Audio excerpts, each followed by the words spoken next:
Yo, good morning, good afternoon, good evening. Hope you guys are doing well. Hope everyone's having a good day so far. And today we are back with some more Lies of P Overture, episode 13. We're gonna get back into it. Apparently this is chapter 5. So I was kind of on, it's kind of on point. It's like half of what base Lies of P is, so that's cool. Also, forgot to spend some of my runes, or my crystals. Ergo, whatever you want to call it. Boom. There we go. We're at 93 for everything, which is crazy. Anyway. Let's keep on keeping on. So we're in the cellar now. Another chef. Oh, you look cute. You're dead now.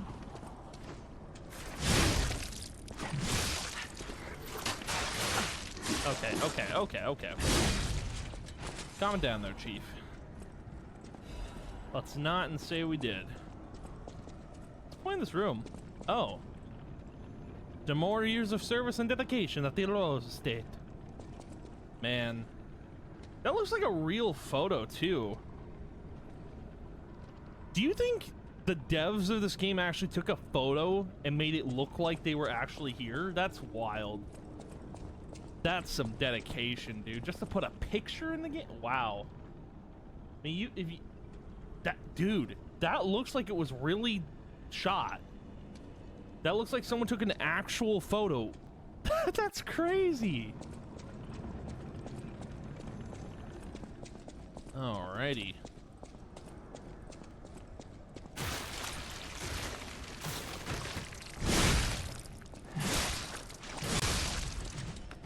I knew there was someone. Oh, that's adorable. You can see his nubs right there. That's wild.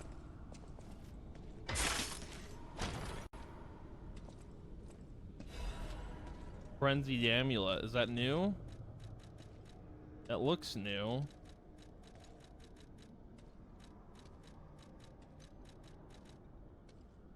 Oh. Okay. Wait, do we have, I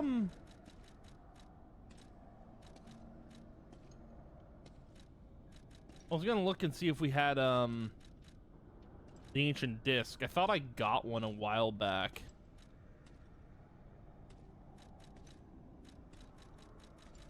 Doesn't look like it. Okay. Nah, I don't think we have one.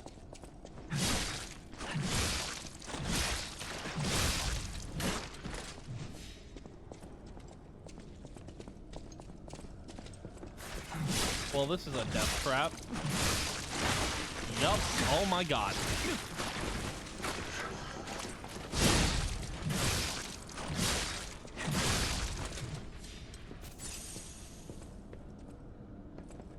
Wow, so much detail is put into this DLC, man. It's wild.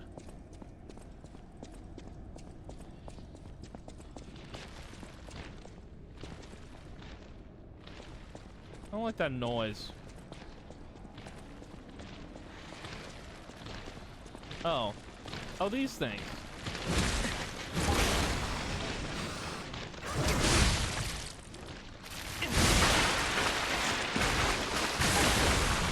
Had a feeling that was gonna happen.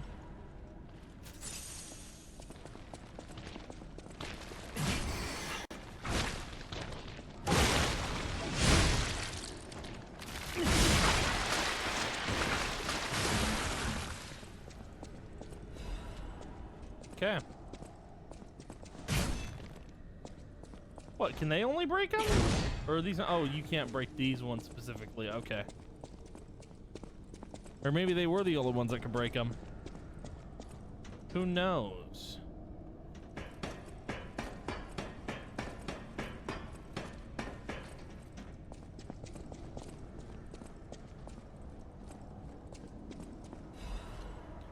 Edict. Purification for the great truth. We will purify these heresies for the great truth, for the leader Valentinus will not. He is a feeble turncoat. He has halted research into ascension and abandoned the path of truth. He has dared place the Great One's physical form into the hands of heretics and unbelievers. These heresies cannot stand, as the inheritors of the sacred truth must take control. You are commanded to cleanse the remnants of heresy from the Rose Estate. Purify the site. All others will continue on the pilgrimage for truth, guided by noble Sir Beatrice. Awaken, evolve, ascend, purify the Rose Estate and the cathedral with divine elixir. Jeez. Okay. There's an elevator.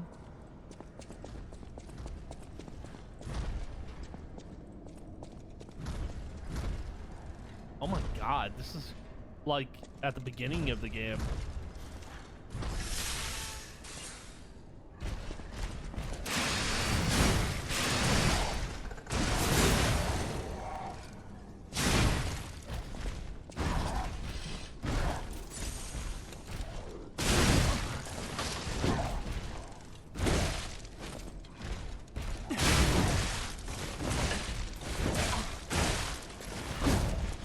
Jesus Christ.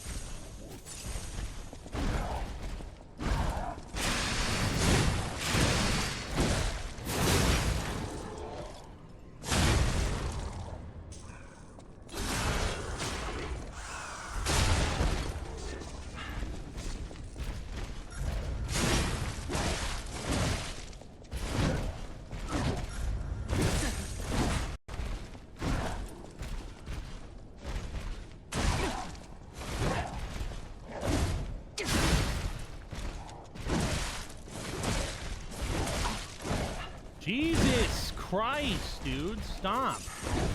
Oh my god.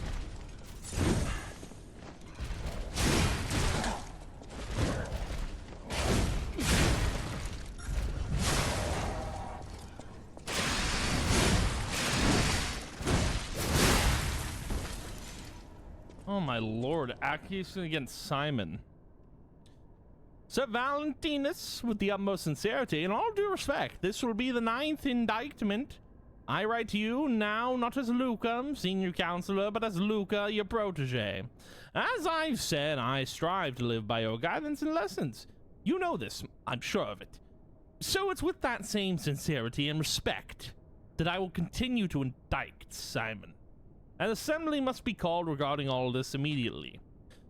Not only is he using Ergo for personal gain, he is carelessly exploiting it. He's even gathering followers and convincing them that he will lead them to ascension, to godhood.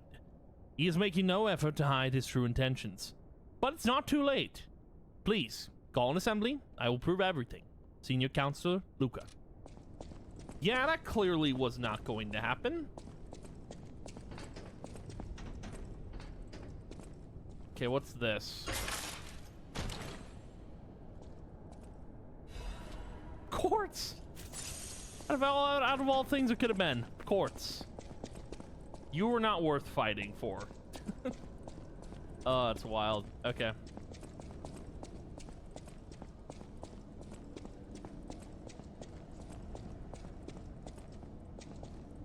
So this is where I came in from, right? So there's an elevator there. I don't want to take it yet. Just give me a moment, because I came down here just to see what the area was about. Okay, cool. I can just go back up.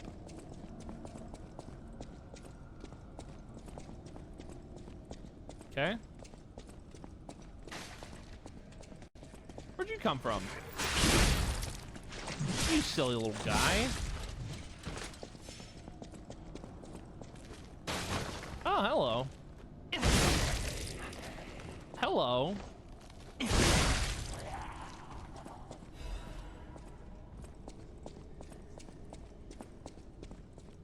Oh, that was the right way to go. Okay. Well, I'm gonna rush through this then.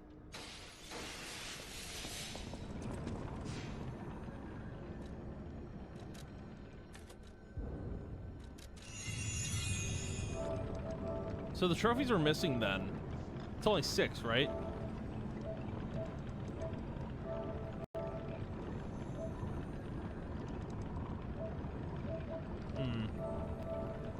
Okay. All right.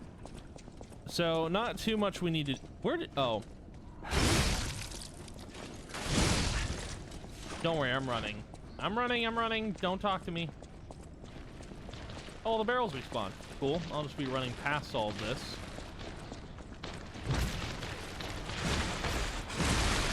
Nope. You're not getting me off the ladder. Not today, sir.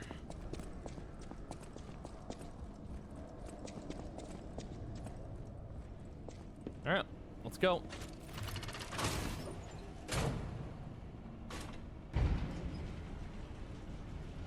Cool.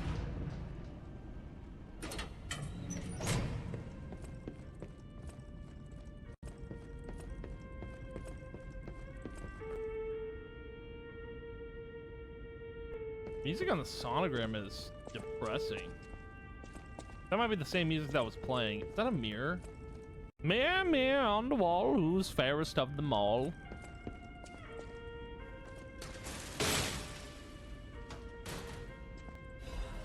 Letter to Valentinus. A letter folded with great care. It is written in steady, neat handwriting. Sir Valentinus, I hope this letter finds you well. I wish to apologize for the manner in which I abandoned my duties, which bordered on betrayal. I love this family, but walking the monad path proved too painful. I lived in constant fear of being dragged down into the darkness alongside you. I could no longer endure gazing into that yawning abyss. I decided I must walk a different path. I am truly indebted to you for all that you have done, for taking me in and raising me, and for the great authority you placed in my hand with the rose sword. I intend to use the power of this sword you gifted me to fight for something righteous. Oh, Father, it embarrasses me even now, but I truly wish to call you that at least once in my life. The feelings inside me as I watch my apprentices grow make me wonder if you felt the same way gazing at me. Your grateful daughter, Leah Florence. So Valentinus, I believe, is the father of both Sophia, and so Sophia is Leah's sister. That's crazy. Wow. Wild. Your heart is pounding. This must be Valentinus and his wife's chambers, if I had to guess. So they died. So many bloodstains. I don't think they made it out of here alive. No. Even a former leader of the Order was helpless when death came calling. Clearly. So as a detective now, because I have detective clothing, assuming the wife was here on the left side, on the right side, there wasn't blood spilled, but there's blood here dragging a trail. Oh, wow. Yeah. So Sophia and Leah were sisters. That's crazy.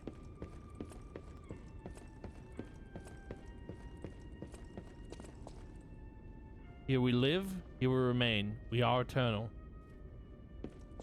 Wow.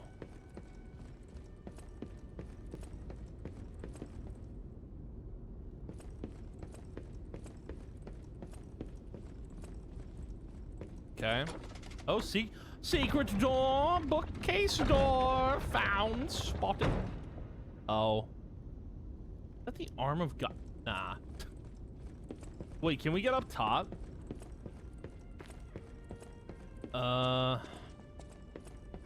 That might just be for aesthetics. It doesn't look like we'd actually get up top.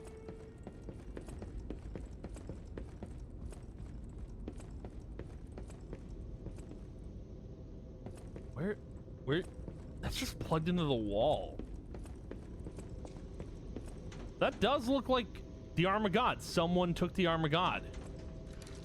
I mean, to be honest, like, to be fair, I'm making a point. We have the arm of God right here.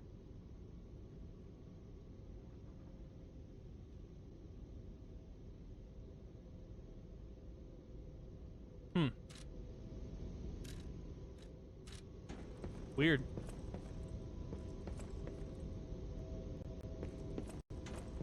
Oh, look, some of the cables are broken. They got ripped off the wall. Interesting. Simon probably took that. Or maybe Arlecchino was supposed to come here. You know what I think happened? I think Arlecchino was sent here by the alchemists to retrieve the Arm of God from Valentinus, but also he got Romeo along the way so he could just get his revenge. That's crazy. This game is so good, man. I love this game. It's phenomenal. Got a Stargazer. If we have one here, that means a boss might be coming up.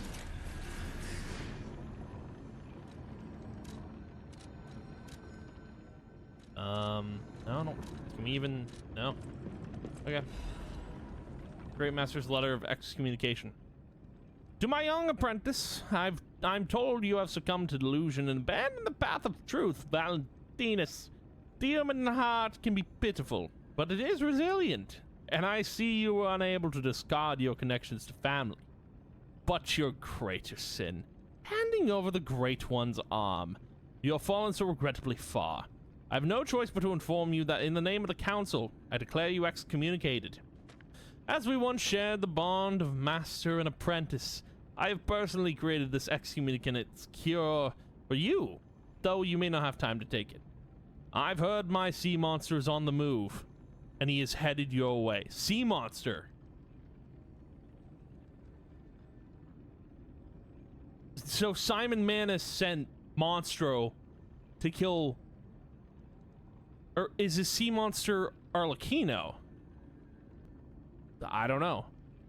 You who will not see the threat of eternity, make your choice. To live and rot as human, or to bloom to the next phase of evolution as your final act. Unfortunately, the question is rhetorical, for the matter is out of your hands, Valentinus. Huh. Secret bookcase door?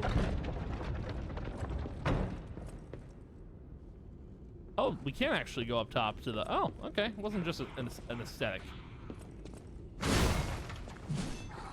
Let's go, princess.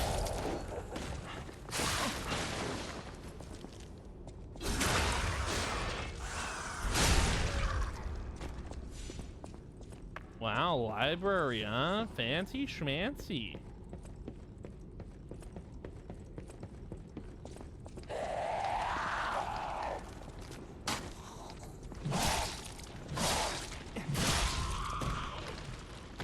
Alright, let's go.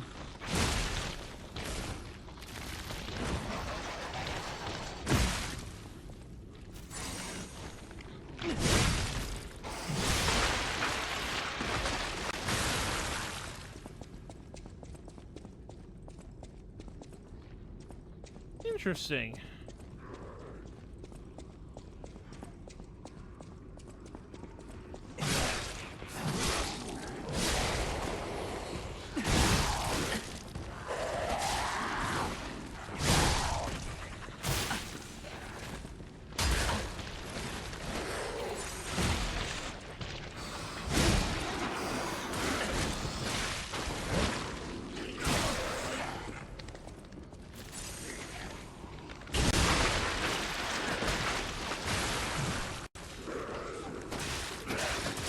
Okay.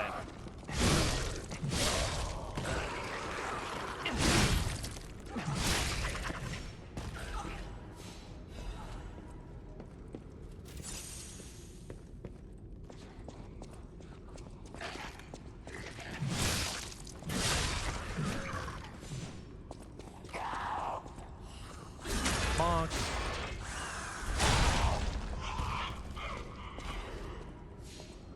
Technique crank, very good.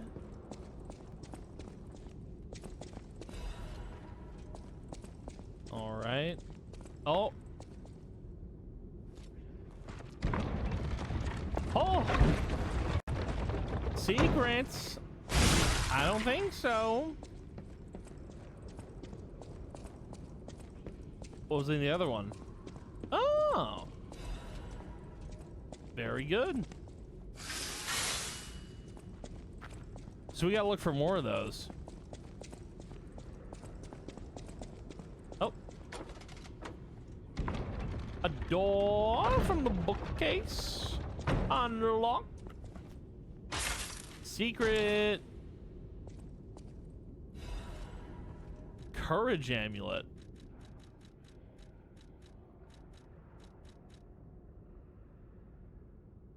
Pulse recharge when discharged.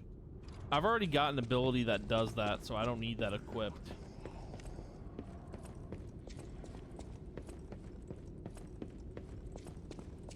Okay, that looks to be it.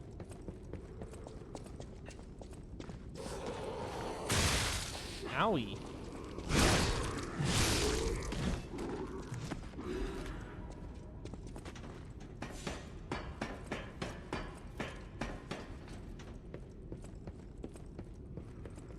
That must be Valentina.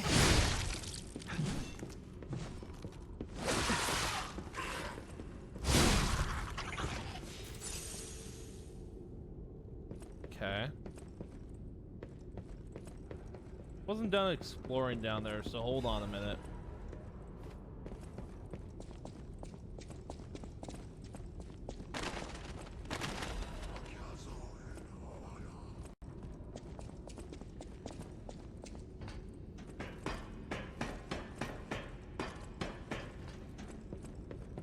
Okay. Nothing there.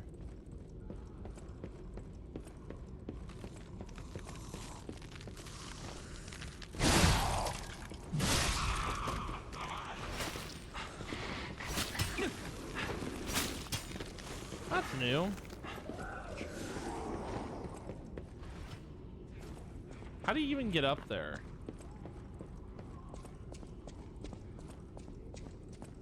There's got to be a way up.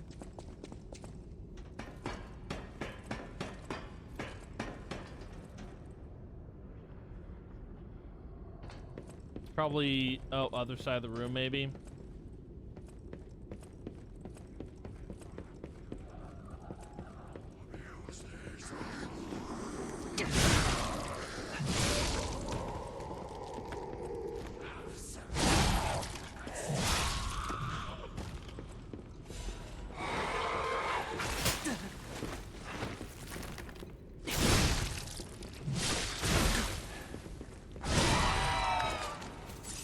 Okay, good.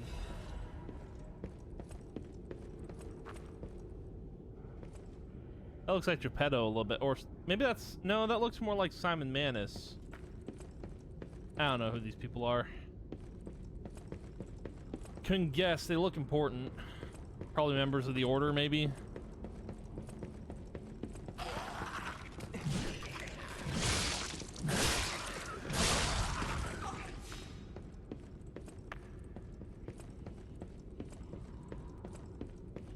Okay, ladder there. All right. You see a thing walking over there. Oh, hold on. Missed something. Trying to grab everything I can.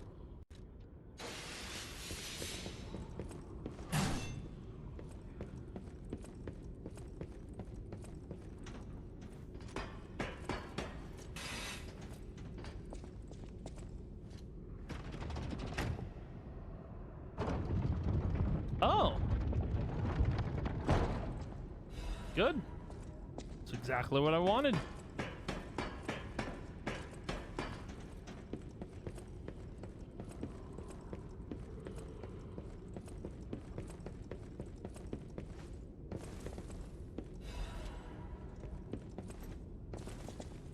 No, I almost had it. It's fine. Where's the ladder?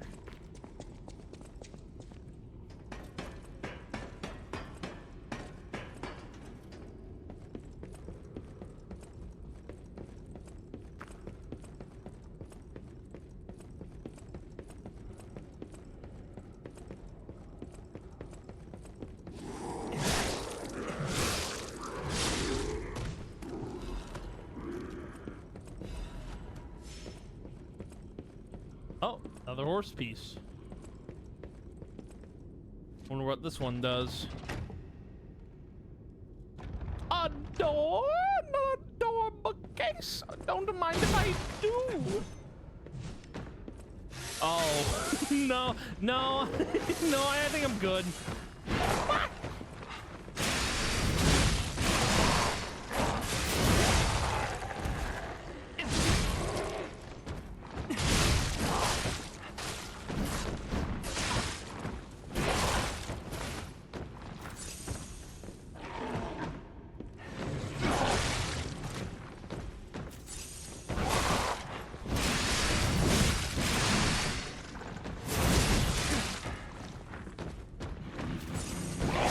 Okay.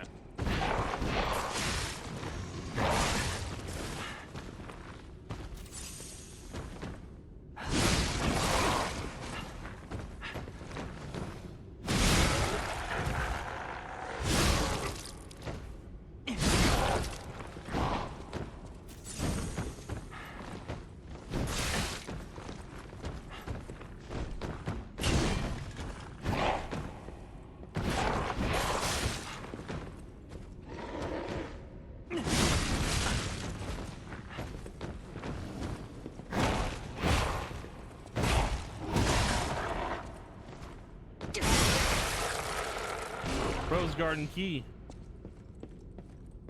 Okay.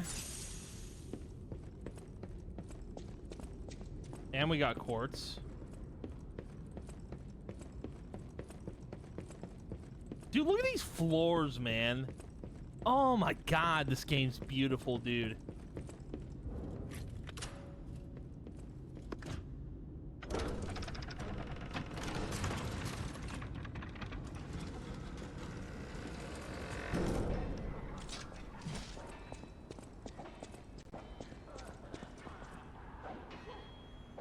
Oh, I hear Arlecchino. I hear him. Oh. Wait, do we already have... Oh, dude, the +3?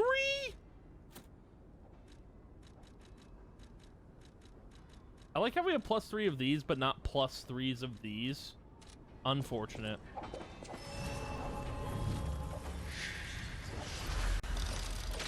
The last battle. The end of this overture is approaching. Revisit unfinished stories from your journey. Unspoken words and unfulfilled promises may all disappear when the overture ends.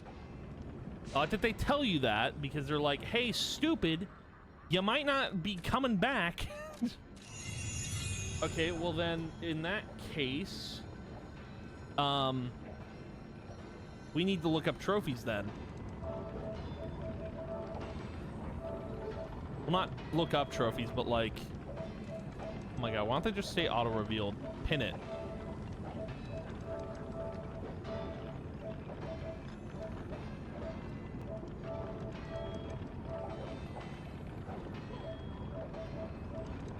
Alright, listen to... Learn all gestures from the Forgotten Time. So...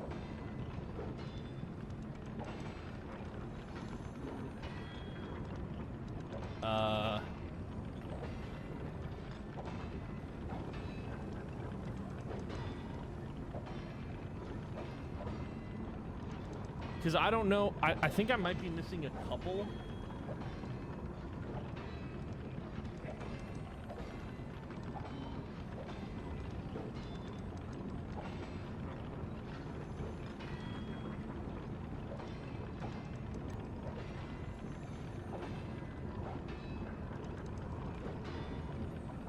I mean, do we want to get all the trophies?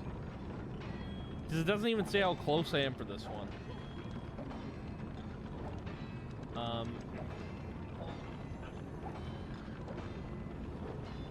So how many do we have right now then? Like if I had to go and look. 5, 10, 15,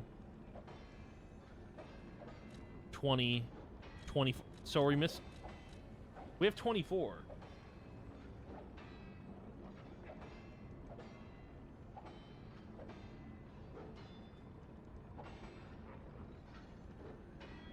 Shiver? How do you get the shiver gesture? Shiver. Oh, I have to die from freeze damage? Okay.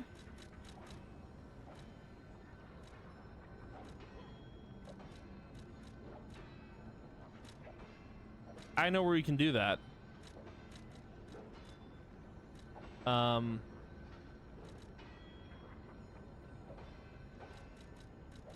I believe it's the exterior. We'll come back here because this is the end of the game and I want to finish this. I had no idea that we had to die from frost damage at one point.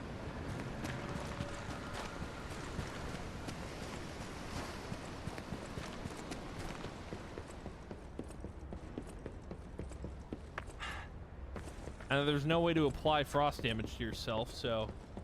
But this might give us that one trophy. I am wondering if any of these trophies are missable.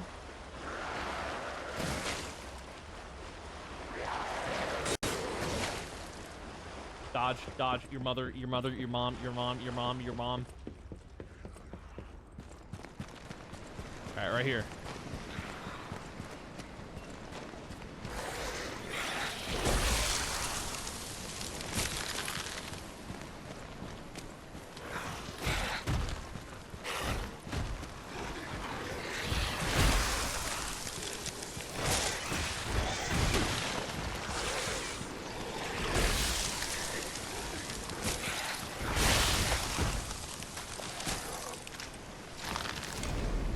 Don't think I died from freeze damage there.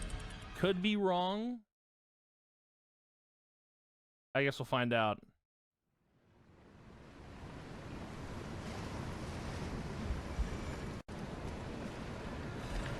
Oh, we got it. To be human. There we go. Okay. I guess we should go back for our stuff, right? Yeah, only fair. Hold on.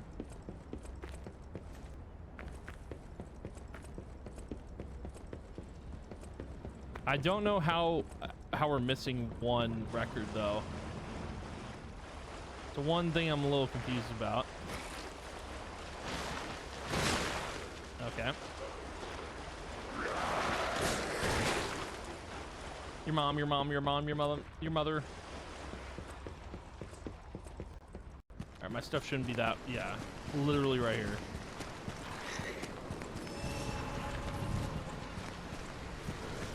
Your mom, your mom, your mom.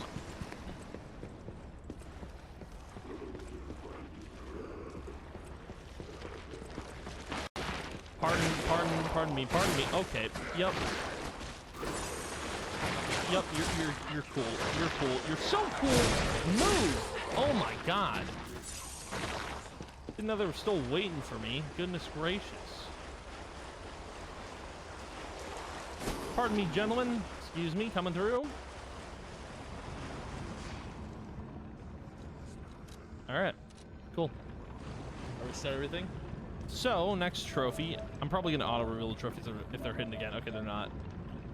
Collect and listen to all records from the Forgotten Time.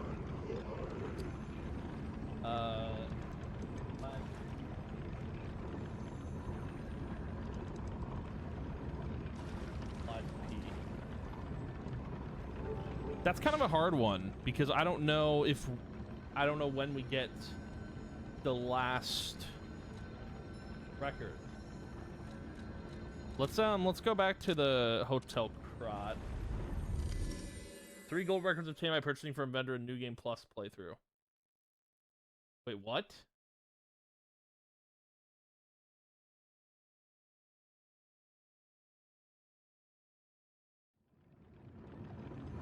Survivor Red obtained after listening to wait, hold on. So we might actually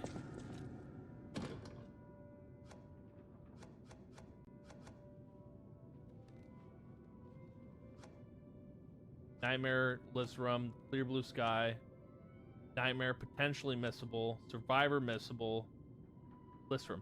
So the last one is after the final boss, which is good to know.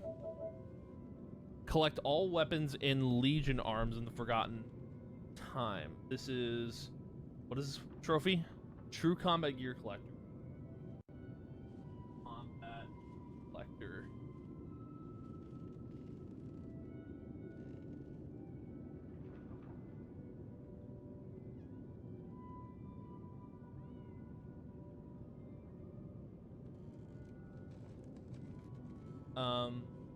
PlayStation trophies.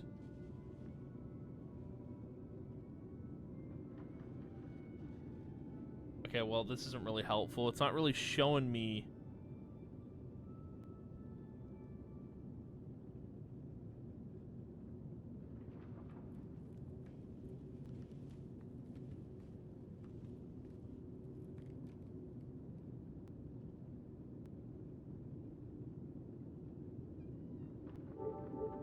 Wait, do you need to get... Well, You actually need to just... Oh, no.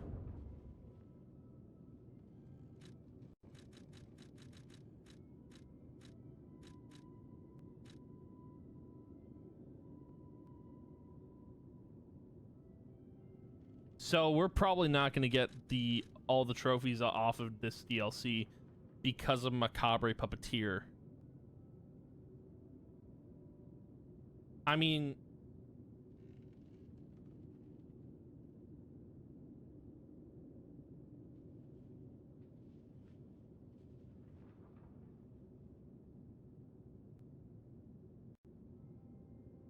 The greenhouse interior.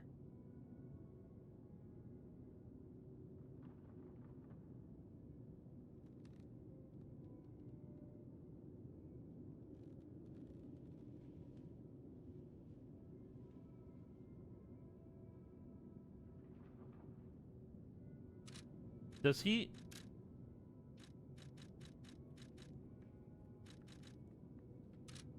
Ah, man, this trophy we're probably not going to get. And I'm honestly... There's all weapons and Legion arms. So... Is that the only missable trophy then?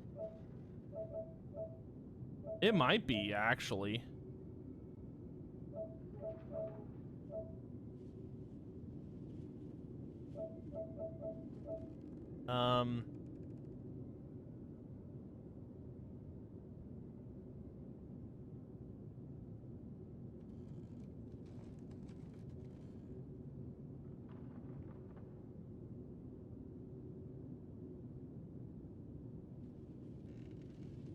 Overture, let's see. All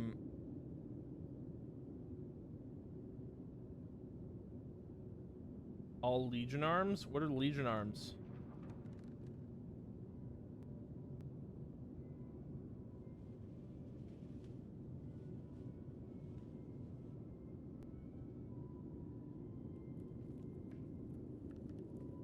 So wait, are we literally just missing that Macabre? That's the only weapon we're missing? And it's because I used it for Ergo. That's really dumb. Because yeah, it would be Icarus and Cataclysm.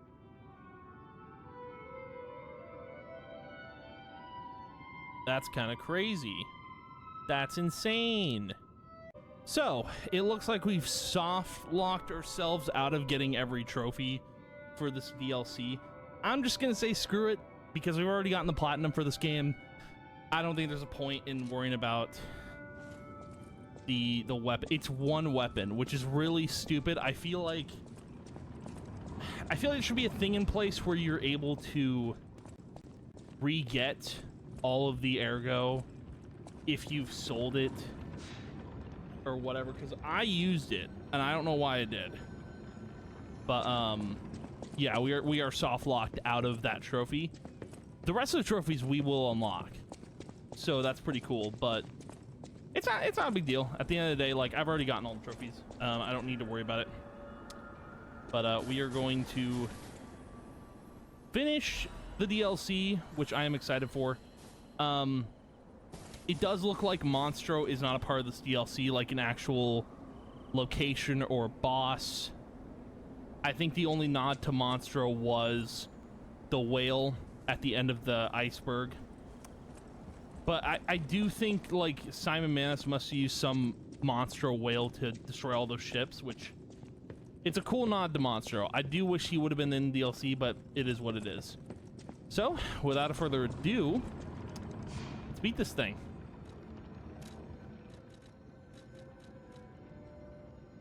Man, oh man. So, man, I don't know what's gonna happen here. I'm really excited. This is DLC of the year for me. So, regardless of how things have turned out for the Monstro part of things, this is what I was looking forward to. We're still gonna have a good time with this DLC, I believe. All right, let's go. So what are they, through the gate? They're fighting over there. I can hear both of them fighting.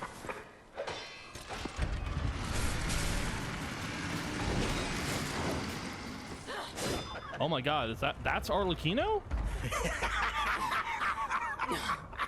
Where's the legend I faced before?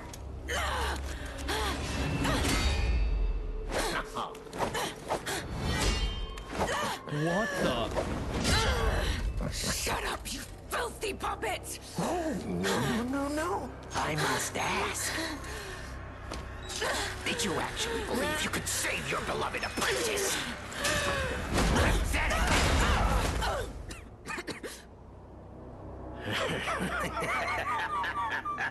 Oh, is that Romeo? And who might you be? That's he looks completely different. Help Leah up. Arlecchino, the blood artist. Oh, how sweet! Now our This guest battlefield of looks honor, crazy. Leia Rodan, takes the stage one more time. Oh my god, he looks insane.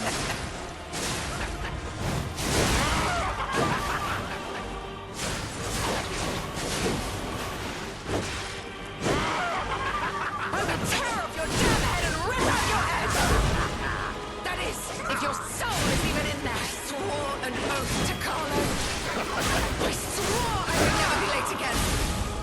I won't let anyone else! Not Romeo! Not anyone!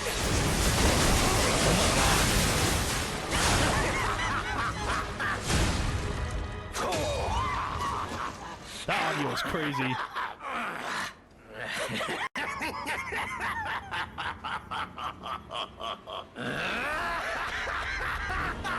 This is exactly what I've been waiting for. This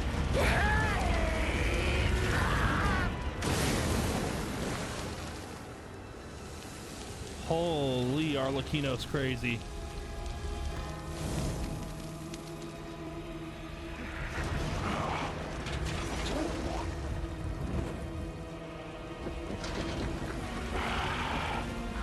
Is Romeo dead? The alchemists offered me nothing but boredom. Oh my god. But you two, you offer me something greater. Won't you? Go on and show me. Share your pain. Show me your truest fears. As you wish. I will carve dread into your eyes that will haunt you forever!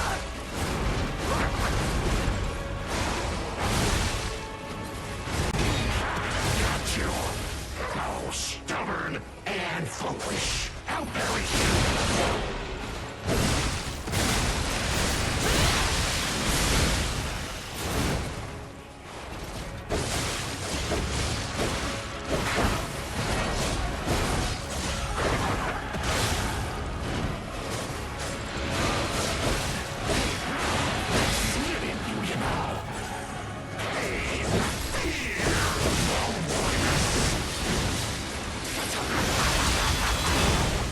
stay down this time.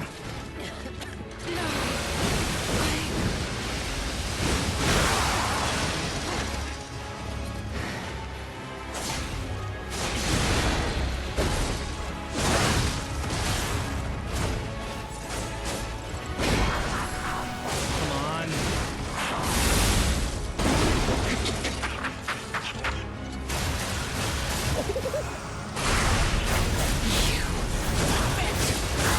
I will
that was it. No way.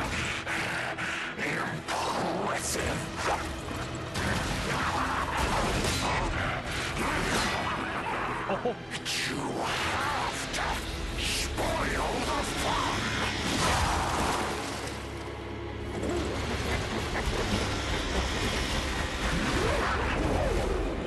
Take this!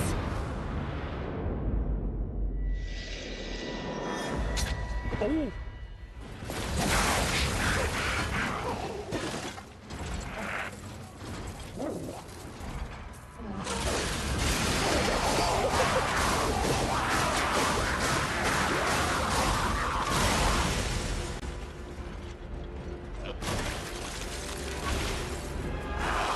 It was fun while it lasted.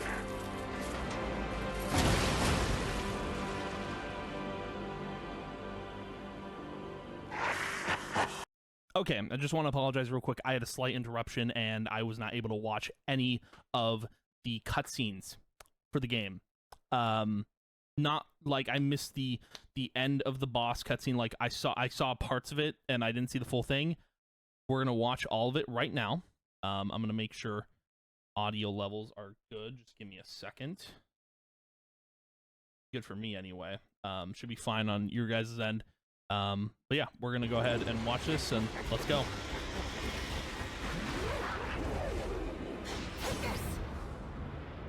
It's like right here is where we got to.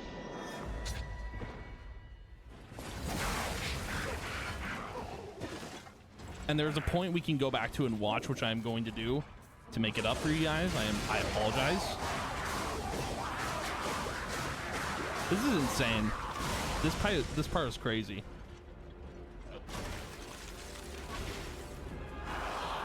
It was fun while it lasted.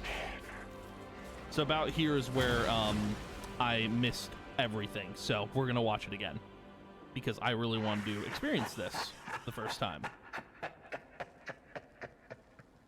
So it's crazy. He went from that to something so small in the base game.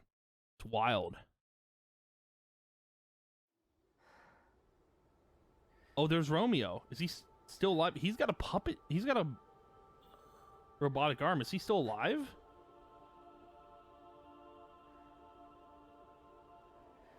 He's got like a puppet arm. Okay, he must be still alive.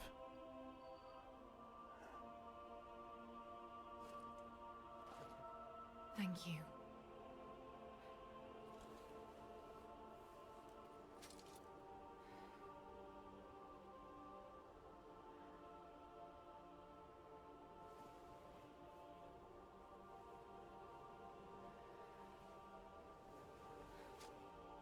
Oh, do we get to keep the sword?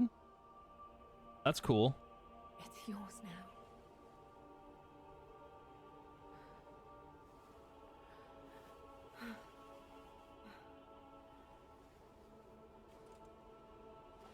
All this time, I wondered why you look so familiar.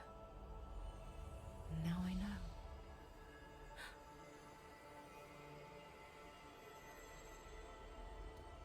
The blue butterflies.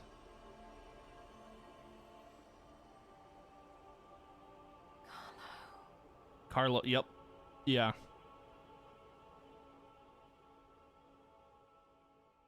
So is Romeo now alive? But Leah's probably gonna die, right? Because the petrification disease. There's no way that,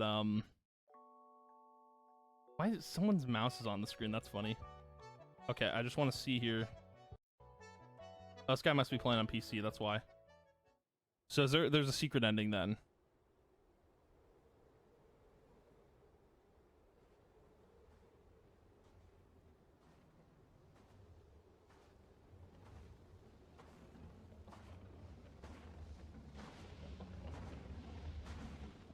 Oh, Geppetto. Wait.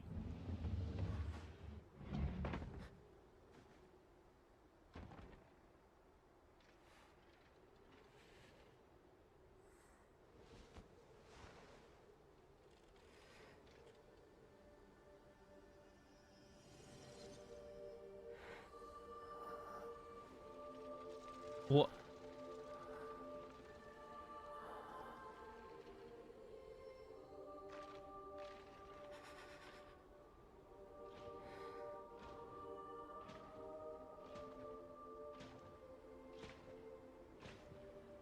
Does Leah fight the nameless puppet? I believe in you. Carry on. Don't forget, this is your story now. I don't understand that ending. Okay, so I think right around. Did I even get her sword? I don't know because of how things ended for me. Okay, give me 1 second. We will get back to the game. Okay, we are back. So yeah, I had a bit of an issue. I closed the game in the middle of cutscenes because I got pulled away. There was an interruption. I was not able to watch the cutscene, and I'm really pissed off about it. So we're just gonna continue. I think the game's gonna load twice, but it's gonna load to the point of it's gonna load here.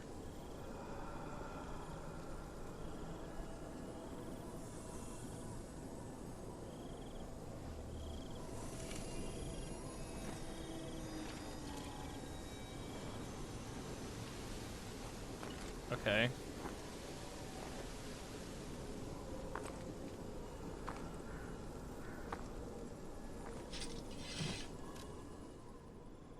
There are stories that, however, minutely have been altered by your actions. Seek out the tales that remain in both the Forgotten Time.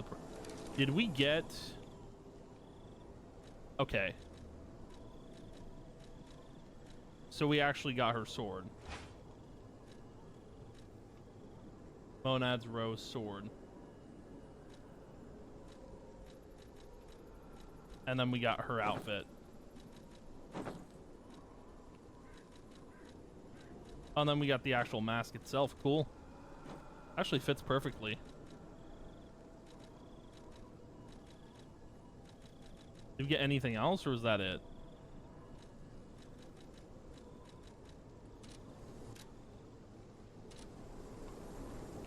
So, what trophies did we get? We got the Blood Artist. Did we not get the...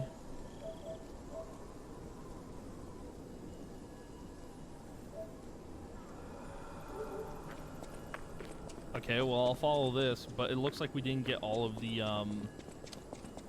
Rose's Reach. What is that ending? Hold on. Sorry, I want to see what, let's close out of this.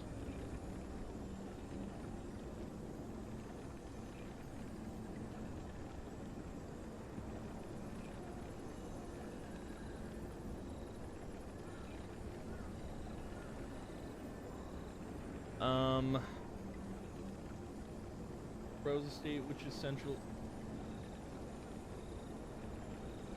Okay, but that doesn't tell me what the trophy. God, I hate Google so much sometimes.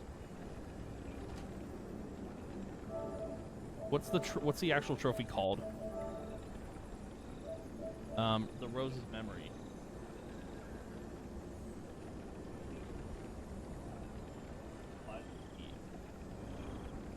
Okay, so how do you get this trophy?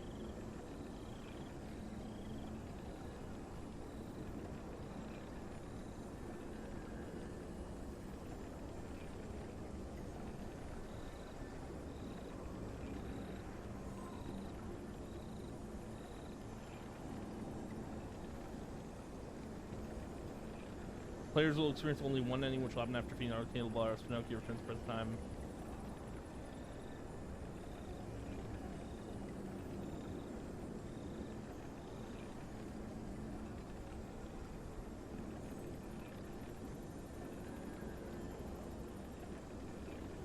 So, have we not? Okay. Rose Garden entrance.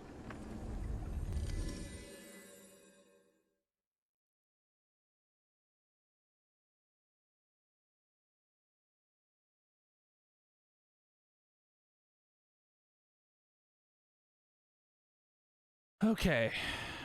as scuffed as it was trying to finish this game out with me being interrupted, we're at least back, and we're gonna finish things out here.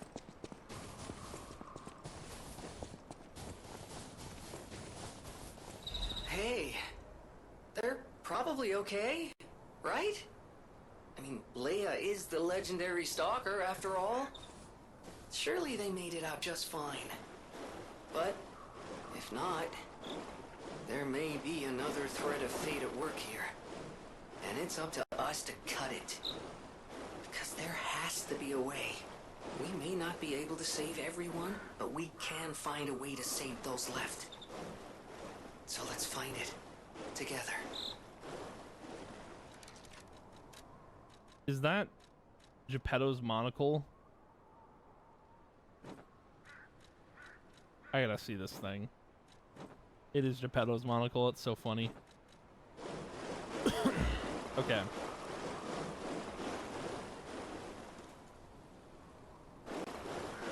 Interesting. I have a theory about Geppetto and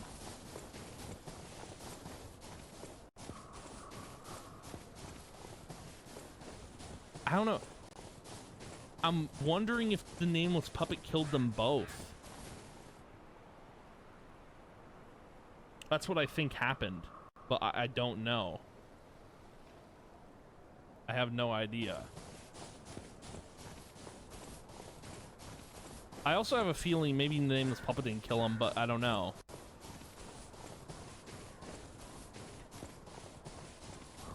I think that's probably what happened, is the nameless puppet killed them both. Killed both Romeo and Leo, which is interesting. Wait, how do we open... Aren't we supposed to go through...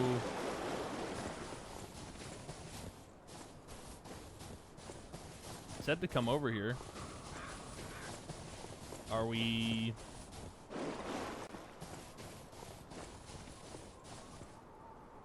I'm so confused. Where's the game want me to go now?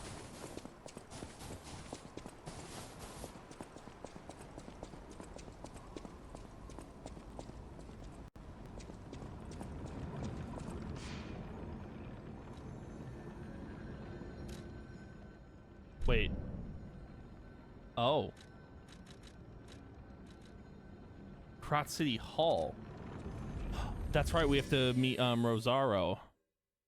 Wait, I didn't even put this together. There's probably stuff that's happened in the future now.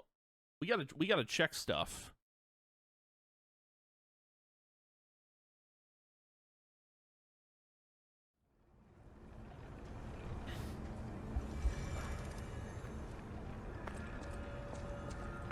Rosario's friendship. Right. The tree of friendship. This tree was planted.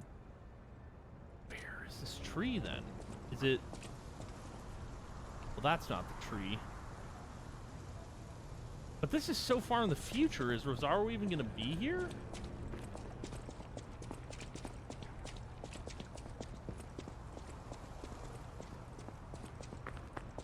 Tree of friendship.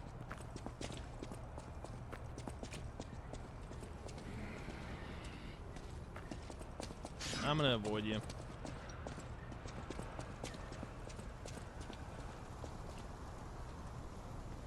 No way. She's what do you want, dude? She's actually here. You came. How is that possible? I knew you would. So happy to see you again. Will you be my friend? Always meet again. Huh. So I'll wait for you. Again at the world's end. Farewell. My forever friend. Carla, I was right. Who looks like my dear Carlo. Zarya's last treasure. She was a part of their family.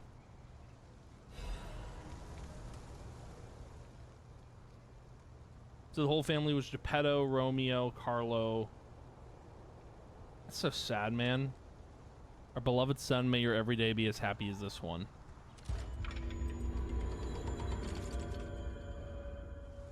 Jeez. Rosario had kind of like a not a nice end to her story, but like fitting, I guess.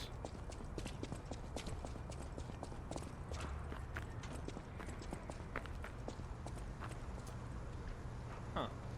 Hold on. That guy, that guy's video, I wanted to look at it again. Give me a second. We'll head back. Because there's still something we have to do.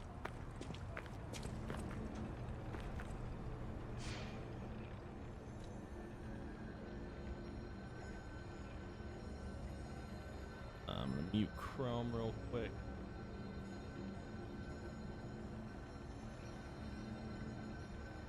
Did I get the... Hold on. Did I get the secret room key? I did. Okay. That was the one thing I was checking on. Wasn't sure. All right, so where do we go next?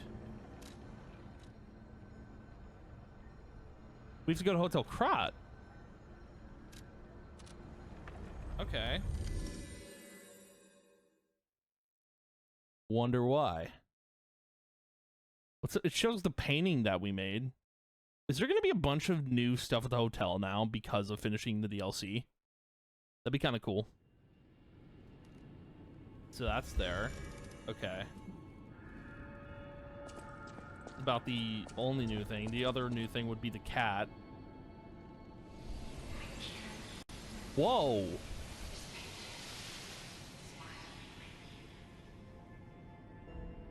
Huh. Wild.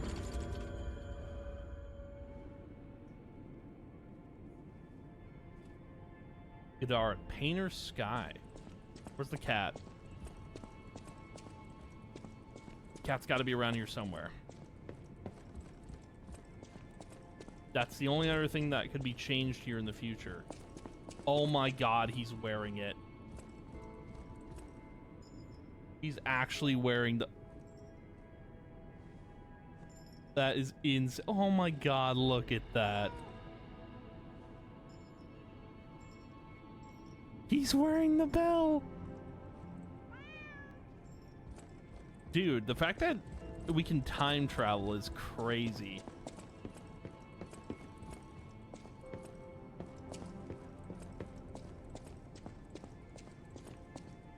There's another thing that I think would be changed here. Yup.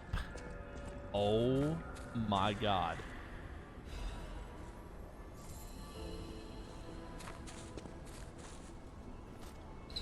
Wow. Golden look rose. At it. So beautiful.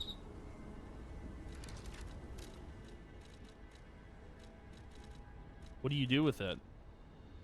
The golden rose that miraculously bloomed from seed planted long ago in the garden. It may be used to decorate something at the hotel. However meager the boys' fight transcends the boundaries.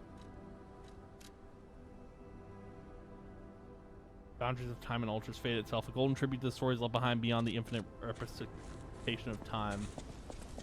Huh. DLC of the year for me, by the way. That the fight against Arlecchino was so interesting.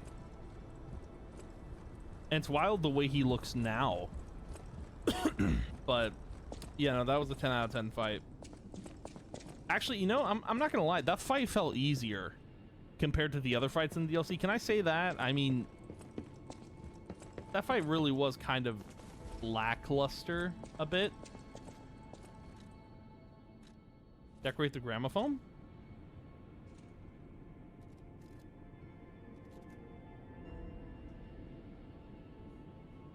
Nice. Now holds a cherished memory. Cool.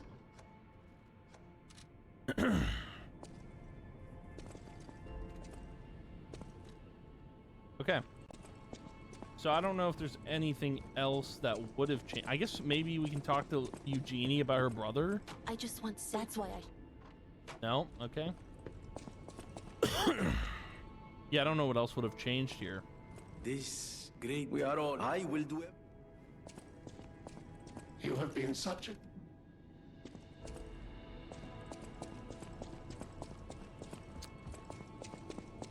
Kind of wish we would have gotten the weapon trophy, but A great weapon. great weapon. Yeah, I can't believe it's the only one we missed out on. Yeah, looks like that was I think that's it. I don't know. Is there more?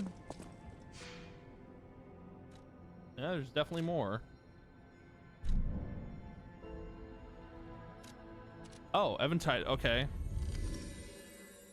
That's where it says to go to unlock everything. So I'm hoping we're going to get every single trophy here. Minus weapons. Weapons is going to be the one we miss out on, but whatever.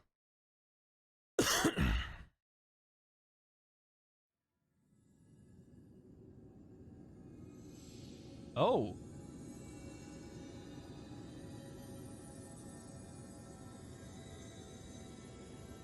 Oh, look at that.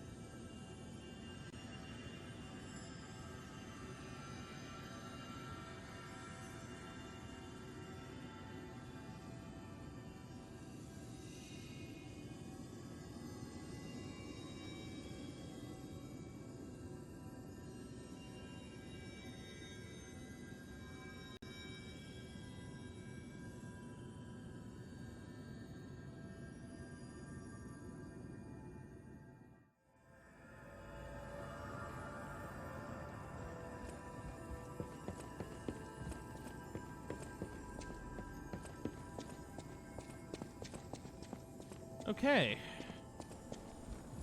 Why are we going this way? Oh. Okay.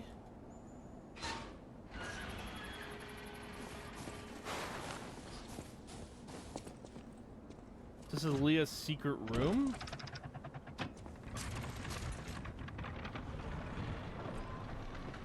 Oh my god, look at that. The painting. This must have been Leia's room. Who knew her memories were so close? Carlo, Leia, and Romeo. That is so sad, dude. On the music. My dearest Carlo, listening to this song always reminds me of you. Do you remember the time we all gathered to play this piece together? We were happy then. They were precious, if all too short moments of happiness. Perhaps those times were so precious because of their brevity. Why is it that we humans always look for more when happiness is already in our grasp? I couldn't appreciate what we had then, but that wasn't because I found you tiresome. After breaking ties with the Monad family, I was lost. I could barely take care of myself. So taking responsibility for you and Romeo, it was more than I could bear at the time. But in the end, you two saved me. You washed away all the spite and hatred in my heart. Legendary stalker. A worthless title. That cruel end should never have been your fate. It was only when I held your pale, cold face in my hands that I understood that we should have stayed together. That I should never have left the two of you. But now you belong to the past. I shouldn't cry. It happens to us all. Eventually, I will join you there as well. No one lives forever. So in time, we will meet again. And in that moment, my wish is that I get to sit with you as the light of the sunrise washes over us, and we share a laugh together. Your teacher, Leia. Jeez. Survivor. during resolve. Oh, and you get the photo.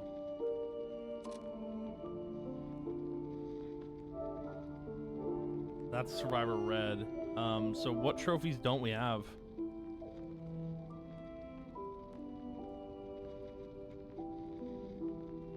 Reach the ending.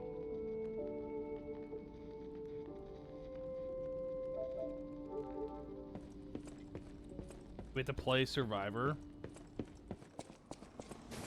Probably. It looks like there's not going to be another DLC for this game. But who knows? I do think Lies of P for now is like done. If there is another DLC, I don't know. I doubt there's going to be another DLC, but we'll see. We'll see what happens. Look at that, though. That's crazy. Let's go ahead and put it in the CD. Or CD, the vinyl.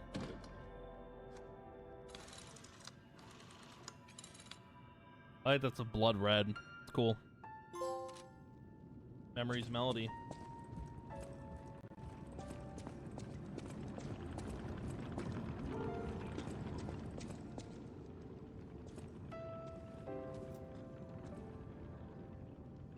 Oh, and the cat's not here. That's weird. Cat's gone.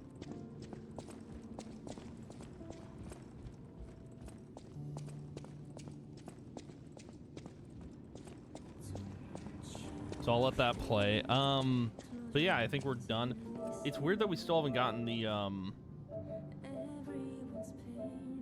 reach the ending. How do you get it?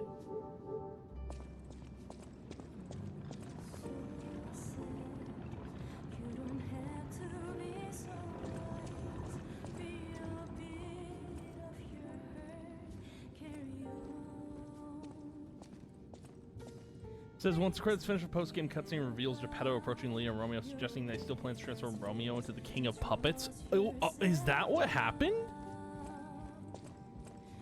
That's kind of crazy if that's what happened.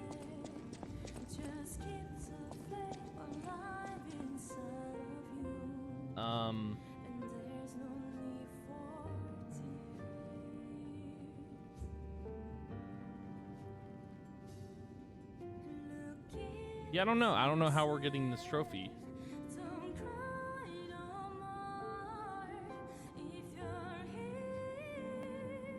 not really clear.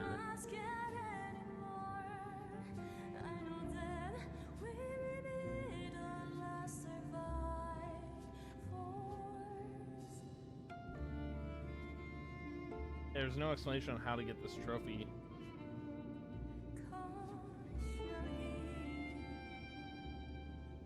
Rose memory ending.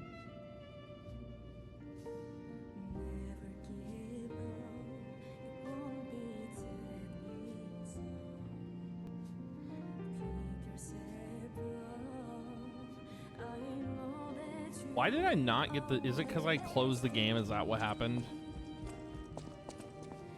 I mean, it's fine. It's whatever. I'll let the vinyl finish. Oh, is there a female vocalist on the red version? I didn't even notice that.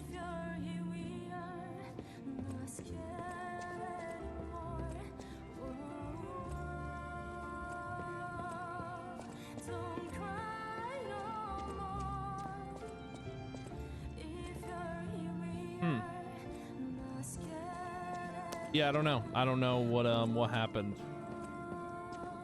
Why the trophy didn't pop.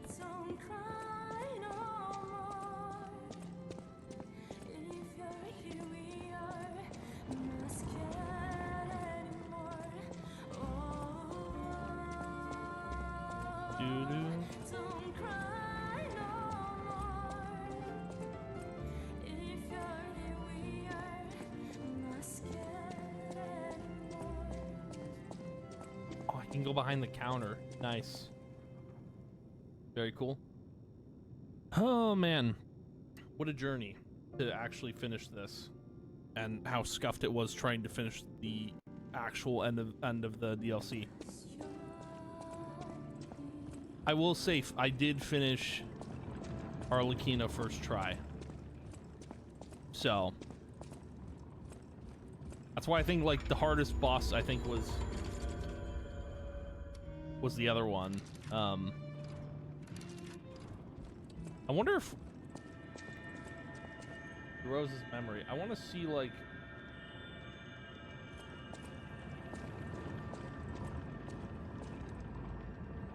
hold on. Let me play this.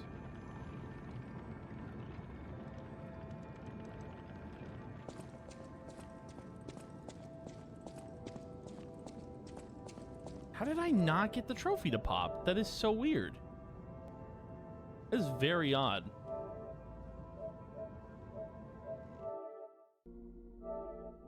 Yeah, it just didn't pop, I guess. We got every trophy except... That's so weird. Yeah, it didn't pop for me.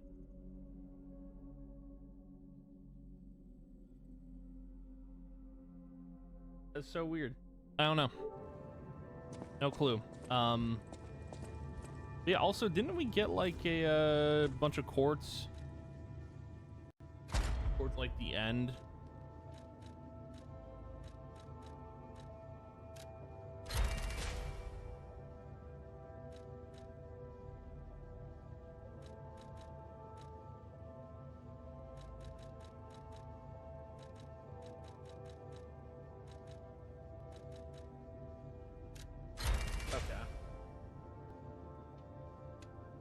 Cool. And then we have a bunch of ergo to spend. I did not ignore that.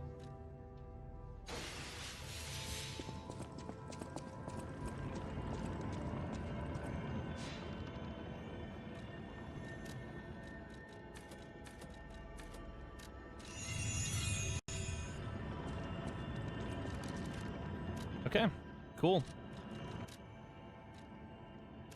Level 349, that's crazy. And we could, I mean, the thing is, like, we could teleport. Because how far do you have to be into it? You have to be up to chapter 5. Technically, we could do another DLC playthrough, but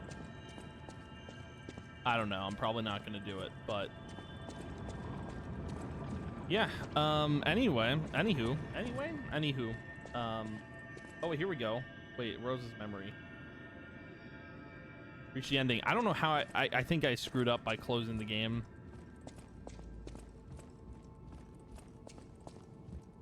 But it's whatever. It's fine. It's fine. It's whatever.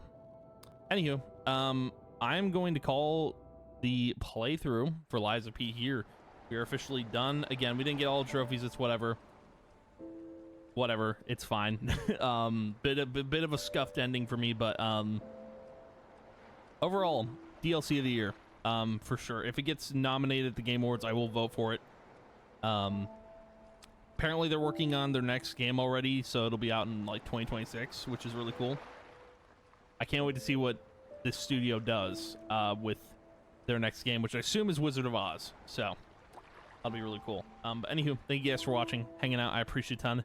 And next playthrough, by the way, because the next game session will be coming soon, is going to be Split Fiction with a friend of mine. So, anywho, thank you guys for hanging out, watching. I appreciate a ton. I will see you guys in the next episode, or in the next playthrough. Sorry. And yeah, goodbye. All right, sorry for the long, drawn-out video, but I did forget I wanted to include this as part of the video. There's apparently secret Arlecchino dialogue after you beat the DLC, and if you wear Leah's clothes, which is interesting, he has dialogue. But the only reason I have a video of it up is because I beat my New Game Plus 2 run, and obviously I can't go back and talk to Arlecchino because he's dead. Like, you can't talk to him anymore once he's gone. But yeah, let's go ahead and play this and see what Arlecchino has to say. Oh, that attire. Yes, I remember. I do. I never thought I'd see it again. It's fate. Fate. Of course. I have regrets. In mere moments, I would have completed my magnum opus. Just imagine the art that would have been born, hmm? If only I'd been able to rip her arrogant face to shreds. Huh. A rose painted in blood. A sculpture carved from the exemplar of humanity. Just thinking about it gives me the jolts. Oh, that reminds me. The uninvited guest back then. It was you. How could I have failed to recognize you? Sincere apologies. I hope you understand, my friend. You see, I lost a lot back then. But you remember, right? It was all thanks to you.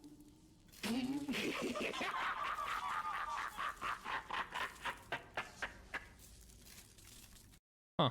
So it's interesting, like, see, I don't know if us being there did anything. I mean, maybe it did. You know what I think happened? I think Geppetto's puppet, Geppetto's, the nameless puppet. So what happened was, I think Arlecchino killed Leah, like, right then and there. And then nameless puppet killed Arlecchino. And then apparently, Geppetto took Romeo to become the king of puppets, which is interesting. But yeah, and now that we've changed how things worked, Leah killed Arlecchino, and we helped. Leah got to be with Romeo one last time, but nameless puppet killed Leah, and Geppetto took Romeo anyway. So it seems like we kind of helped a little bit in this DLC, but yeah, I thought I'd check this out anyway, just because I think it's interesting that they've put so much in the base game as well as in Overture. It's wild. I think it's really cool. But yeah, that's gonna be the video for today. But anywho, thank you guys for watching, hanging out. I appreciate a ton. I will see you guys in the next playthrough. And yeah, goodbye. Okay, so I feel like this video is never going to end, but I really feel like there's a lot to this DLC, and because of how things ended with the DLC and how I kind of had a screwed up recording of the end credit scene, I wanted to dive in. And normally I would do this off recording or off stream, or I would just look into this stuff myself. I wanted to look at the stuff we missed in Lies of P Overture, because there was quite a lot, and I feel like I've nailed everything with, like, I found everything after playing the game 3 times. So yeah, there was a lot of secrets, things that you don't know about that is in the base game after you finish Overture, and I really wanted to dive into it. So without a further ado, we are going to go ahead and look through a bunch of videos that I've put in a watch later playlist. We're kind of doing them in order of how long they are in terms of the video length. So yeah, we're probably just gonna full screen, and then we'll talk about each thing that's come up here. But yeah, we're gonna dive into all the secrets basically of Lies of P Overture and what lies within, because again, I love the DLC. It's my DLC of the year. If there's a category for DLC and Lies of P Overture is in that category, it's get my vote 100%. But yeah, we're gonna start with Lies of P Overture secret dialogue with Rosara, and I'm pretty sure I missed this because, I mean, besides the lighthouse, this is the only other opportunity you can talk to her. Because when you talk with her at the tree, she just dies. It's really sad, but yeah, let's go ahead and dive on into this. I've already changed the audio so you guys will be able to hear me and the video. But let's do this.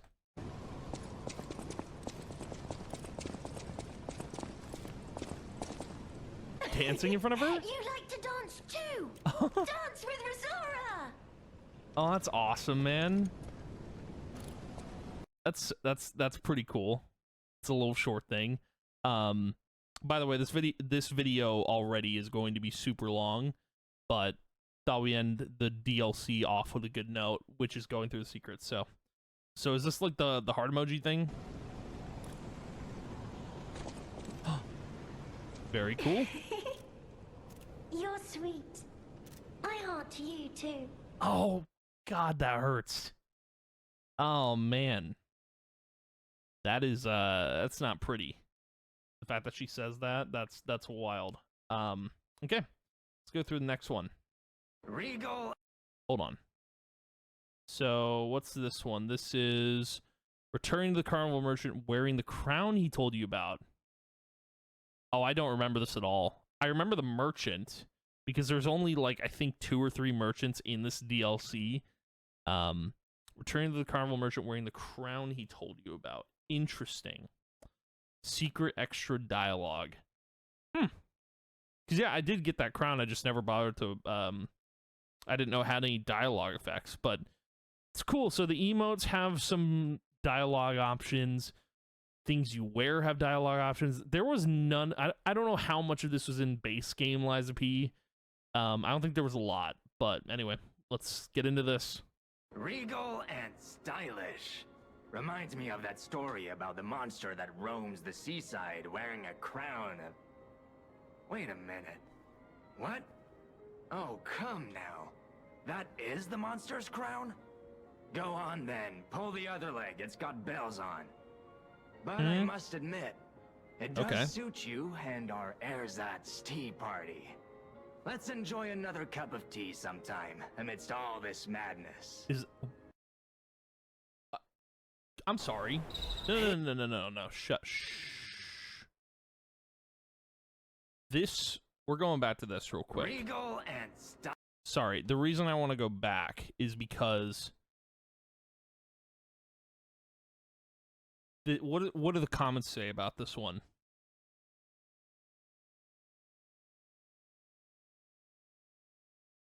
With 2 dragon swords in the DLC hotel. Also secret dialogue if you wear his mask and talk to him. That's wild.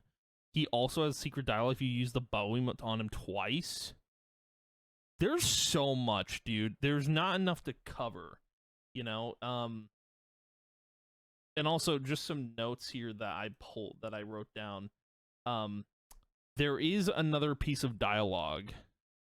Wait, what if you try to keep Eugenia's glove and give it to the original Aldor from the DLC? Oh, yes. Oh, wait. Yes, also someone tried it and nothing? Okay. Okay.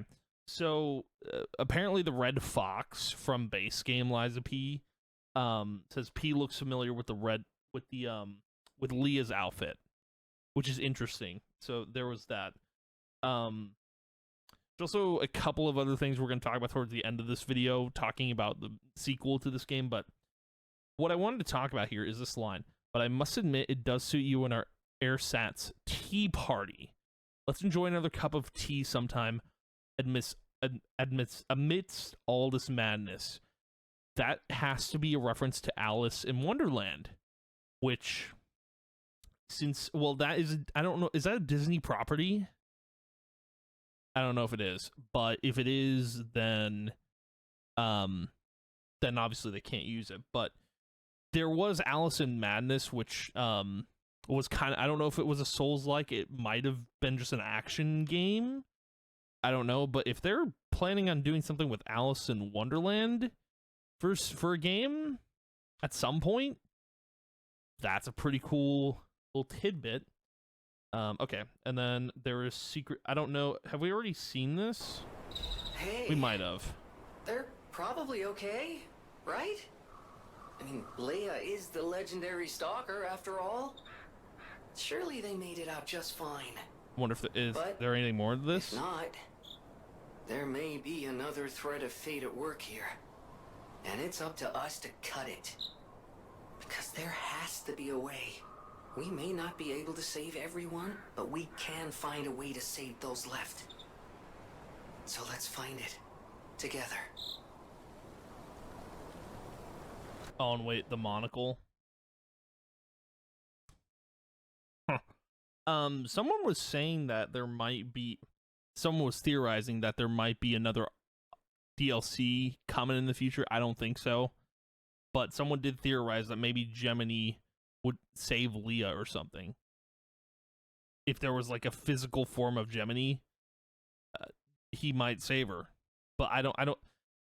What I believe is, I think I mentioned this.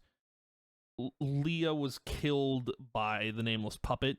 If we hadn't intervened, she would have died by Arlecchino anyway. So it didn't even matter what happened. She is destined to die, and she would have died regardless. Also, apparently, I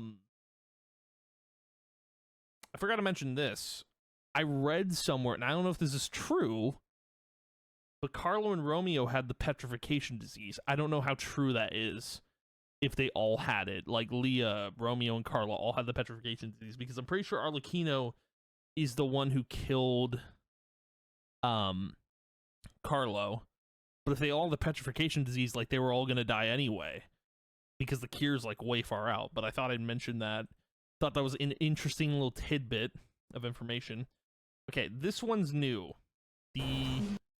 So Lies of P, new Alchemist Isle beach memory scenes after completing Overture. Which is wild that if you play through... Do you just go back here after you've beaten the DLC, or are you allowed to go here specifically? Because if you are, that's interesting. I don't know if someone did a New Game Plus or whatever, but it's very interesting, so let's watch this. Please teach me how to use a sword. You're a legendary stalker. Is that Romeo? So annoying.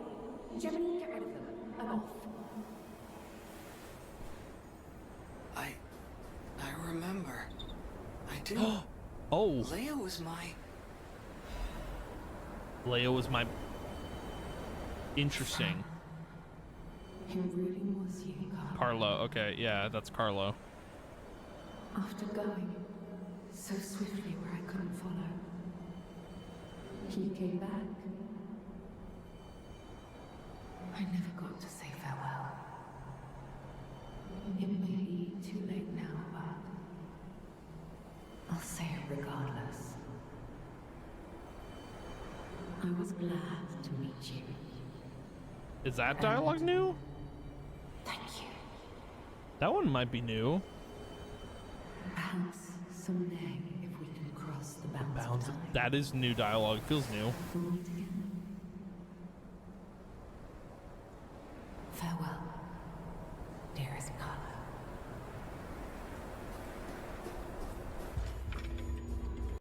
Huh. So that is new. That's new dialogue. That's interesting. See, there's so many secrets throughout this DLC that I didn't even get. And I'm kind of amazed by this. So some of these videos that we're going to be watching, they're going to be showing off new weapons too that I might have missed. But they're also going to be showing off a lot of secrets. There might be talking throughout this.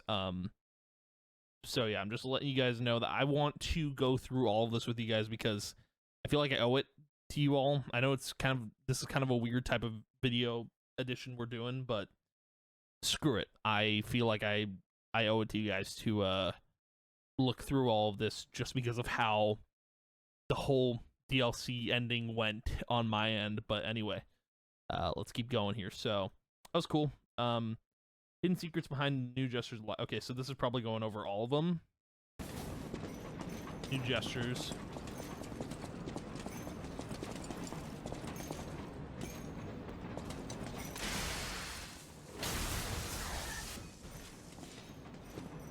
Certain puppets in Carnival react to the tap dance gesture. I didn't see them react at all. I mean, oh, do they like... So, does he... Is it when he...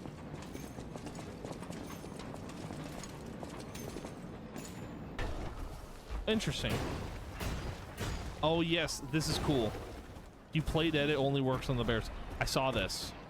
This works on bears? Really? That's cool.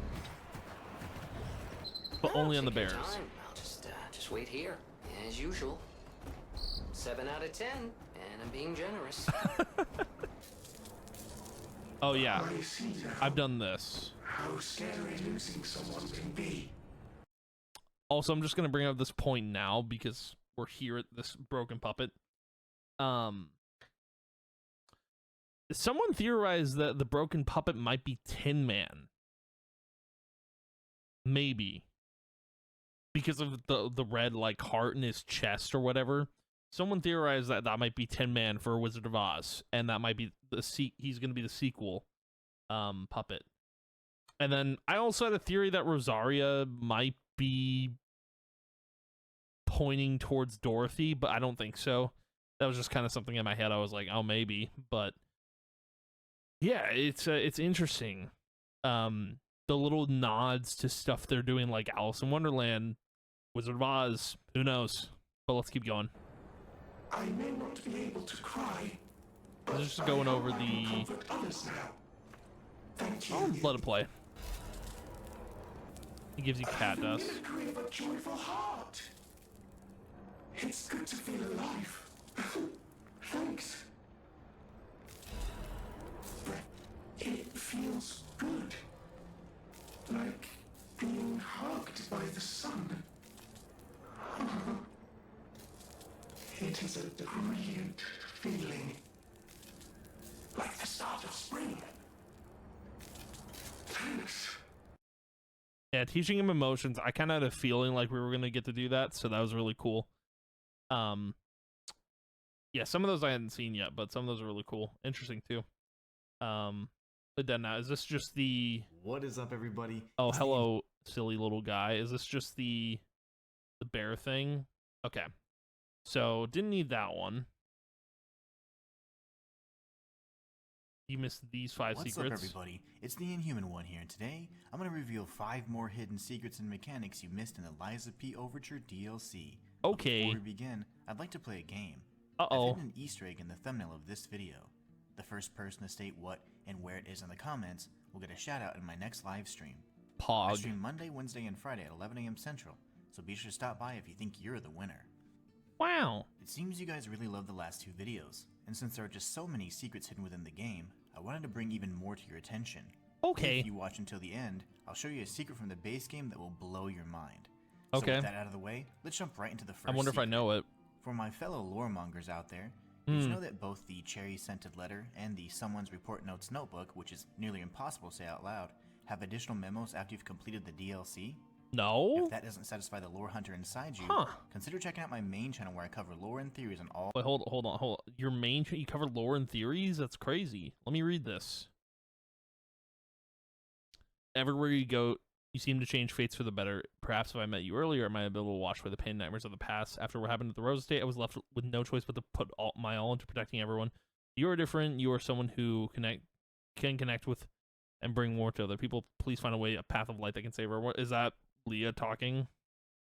Where's the other one? Oh. I have only one regret. Lumacchio Pantalone? My friend, the alien traitor. If only I'd realized sooner that your heart was sicker than your body, so many lives could have been spared. Pity and curse you, fallen friend? I don't know who Lumacchio is. Interesting. Okay, anyway. Consider checking out my main channel where I cover lore and theories on all things Liza P. I won't. For those of you who prefer I won't be, but challenge, however, I'm a big lore guy, but I'm not gonna go to his channel to check out the lore because I have a pretty good grasp on the lore so far. If you're collecting all of the boss badges that can only be obtained at difficulty 5, I've got an incredibly helpful tip for you. Any consumables, including ampules that boost health, fable catalysts, and even the new grindstone coating capsule when used, do not take away from your actual storage or inventory as long as you're in the boss rematch mode. Each time you revive at a Stargazer, the items you just used will return to your inventory. This essentially allows you to go into any boss fight with full fable charges, more than this is church. Okay. 2 special grindstone uses, and overcapped health. You're welcome. Give me the 5 secrets already.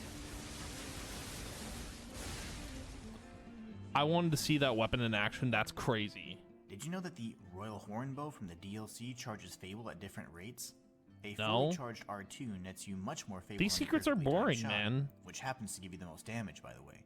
You can mix and match between these various timings to optimize your Fable gains, which can be further enhanced by the new Storyteller's Amulet. Sensitivity warning for all the Romeo fans out there. But did you notice the terrible mask and crown that Arlecchino adorned Romeo's head with while he was captured? In the final battle of the game, you can actually see that Romeo has been forced into some sort of nightmarish mask that seems to foreshadow the Puppet King that he would become. It's a truly nasty detail that tugs at the heartstrings. Did you know that the... Okay, that full body image of Romeo is kind of crazy. See, I guess Geppetto turns him into a puppet. Like, and I don't know how. How do you just force a human into being a puppet? Like, that to me is insane, and I don't know how Geppetto did it, but that is that's cursed. But and then yeah, Romeo like being the king, it's so messed up. This story, like, it's just so messed up, man. Like, how could Geppetto kill Carlo's best friends? Like, basically, he didn't kill. I mean, he killed Romeo. Like, let's just put it that way. And he did kill Leah. Like, no matter what, he was trying to get to Romeo. That's crazy. Did you know that the train Geppetto's puppet wakes up from at the very start of the game is called the Blue Fairy? Huh. It's no coincidence that Sophia fits the role of the Blue Fairy quite nicely, and her voice is the first one you hear upon awakening. True. This is, of course, a reference to the Blue Fairy that granted Pinocchio life in the original novel. No, really? Crazy. I knew that. And lastly, the bonus secret for those of you who waited patiently until the end. I did. You notice that when you begin the game, the nameless puppet is just inches away from you? In fact... What? Nah, that's crazy. It's just right there. That's insane. Is that written? No, because maybe. Is that the name? Because like I've seen boxes like those when like when Paracelsus isn't at his vendor. There's a little thing that maybe no, that's got to be the box. As soon as you gain control of Carlo, you can turn to the right of the chair to see the box Geppetto keeps it in. This is the same box featured at the end of the base game, and of course, the tragic DLC. Now, did you learn anything new in this video? If you did, be sure to give the video a like. I guess that was probably the most knowledgeable thing here. Neat. This guy's a little silly. What's this, Inhuman Live? These better be better than this video, but that is a cool little detail. I did miss that. Okay, this next one. Secret boss. I missed this. But I kind of want to watch it and see how the boss plays out. There is a secret boss in the Lies of P DLC that is extremely easy to miss. But before I get to what it is and where it's at, I just want to throw up a quick spoiler warning, because not only does this spoil things for the DLC, but there are also some story implications for the base game. I like the now spoiler alert. That's funny. The way, let's get right to it.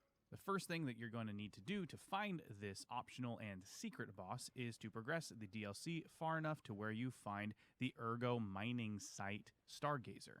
After making How did your I way miss to the Stargazer, this? you will find yourself in a big circular room with a locked There's door. no All way. you need to do is run around this room until you have made your way to the other side of the wall and unlock this door, so that if you die in the Did I future, miss you this can just boss? run I don't back know. through the door. I highly recommend doing this before you do anything else. Be careful though, because once you drop into the room with the door that you need to unlock, there will be a dude waiting to jump out of the waterfall to absolutely clap you out.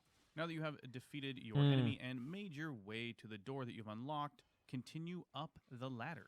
Map progression from here is actually quite linear, so just make your way through the map until you reach a long bridge. It actually does not take a lot of time to get here, but there are quite a few I'm gonna be puppets dumbfounded if I between you miss this, and actually. the bridge, and be very, very careful, because once you cross the bridge, there are some flying drones that want to explode and blow you up. True. So make sure that you deal with those before It's not this or door, is after it? you cross the bridge. Now, something that is very cool, No, and I 'cause I've actually already- did not find at first, there is a shortcut to the right. So if you see a ladder, He you're didn't gonna find wanna this, make but he your way found the up boss. that ladder and unlock You're the kidding, door. dude. With the door unlocked, you now actually have access to the shortcut from the ancient ruins mining site Stargazer. This is extremely helpful because the run back to this boss I'm is so quite annoying if confused. you do not have this shortcut unlocked. Now, with the shortcut unlocked, make your way back down the ladder and take a right, where you will see a platform. Once you are on the platform, you just need to pull the lever. The key here is that once you have pulled the lever, you need to turn around and look at the wall because there will be a big hole in the Oh my cliffside. God, yeah, All you I need to missed do it. is make your way I into that missed hole it. and walk forward. Eventually, This is new. the platform will break from underneath your feet. Oh, he and died here. You will fall into a big pit. Things should be starting to look very familiar now as you see lots of bodies, limbs, puppet parts strewn all around you because Green now Hunter. that you have fallen into the pit, you are at the boss arena. Lo and behold, the secret boss, the hidden boss, is the pre-metamorphic Green Hunter. If you have played the base game, this should be extremely familiar to you because it has a lot of the same moveset. Actually, I think it's the exact same moveset as the boss in the main game, except it does not actually go to a phase 2 where it jumps into a giant. It's just a little guy. Up its moveset a bit. Interesting. When you whittle down the boss's health to 0, you do not get the satisfaction of slaying this beast, but it runs away because if we killed it here, we would not actually be able to fight it later on in the base game. So hopefully this helped any of you that missed this. So and he if runs? you did miss it, or you were able to find it, let me know in the comments below, or how you accidentally stumbled upon it. That is interesting. So I mean, it's not a big deal if I missed that, but that is the pre-version. That's like the cocooned version of this thing. Huh. Okay. Very cool. Yeah, that's an easily missable. Because I was looking forward. I wasn't looking back at the wall, dude. Okay, back to the Inhuman guy with more secrets. These better be some good secrets, because if they're bad secrets, I'm clowning you. What's up, everybody? It's the Inhuman one here, and today I'm going to reveal 5 more hidden secrets and mechanics you missed in the Lies of P Overture DLC. But before we begin, I'd like to play a game. I've hidden an Easter egg in the thumbnail of this video. He's done it again. The first person He's to hidden state Easter what egg. and where it is in the comments will get a shout out in the next live stream. Poggers. I stream Monday, Wednesday, and Friday at 11 a.m. Central, so be sure Is to it the stop by umbrella if you think next to you're the winner. duel? It seems you guys really enjoyed the previous video, and given there are countless secrets in not only the DLC, but the base game as well, I figured it'd be best to do a part 2. Just like last time, if you watch until the end, I'll show you a secret that ties to the base game. Now, we've got quite a few things to cover, so without further ado, let's get started. Despite how depressing and tragic the ending to the Overture DLC may be, have you gone back to visit the Rose Garden after you completed it? Yes. If you do, you will get the Genius Meister's Monocle accessory.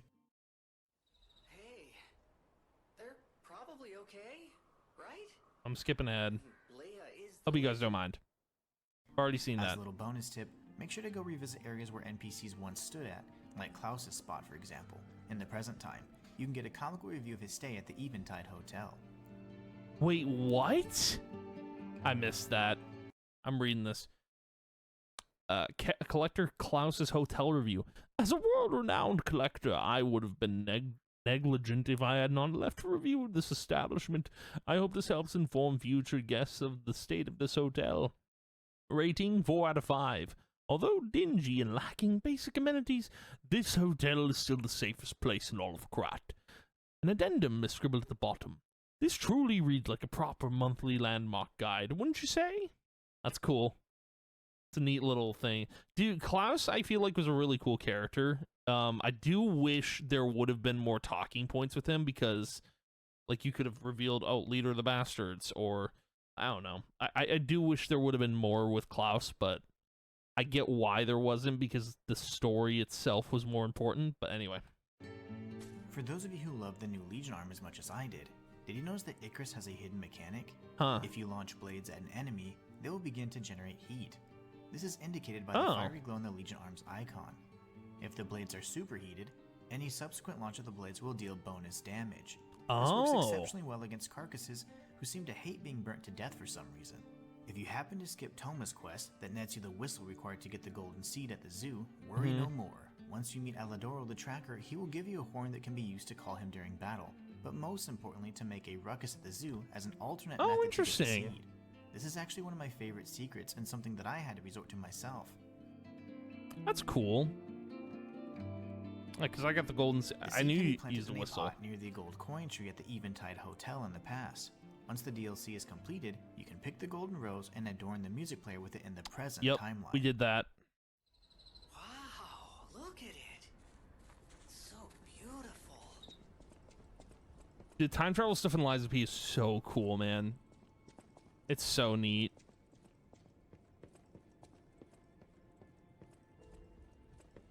Oh, you taking your sweet time getting there, huh? Yep, and then you can place it, which is cool. I like that a lot.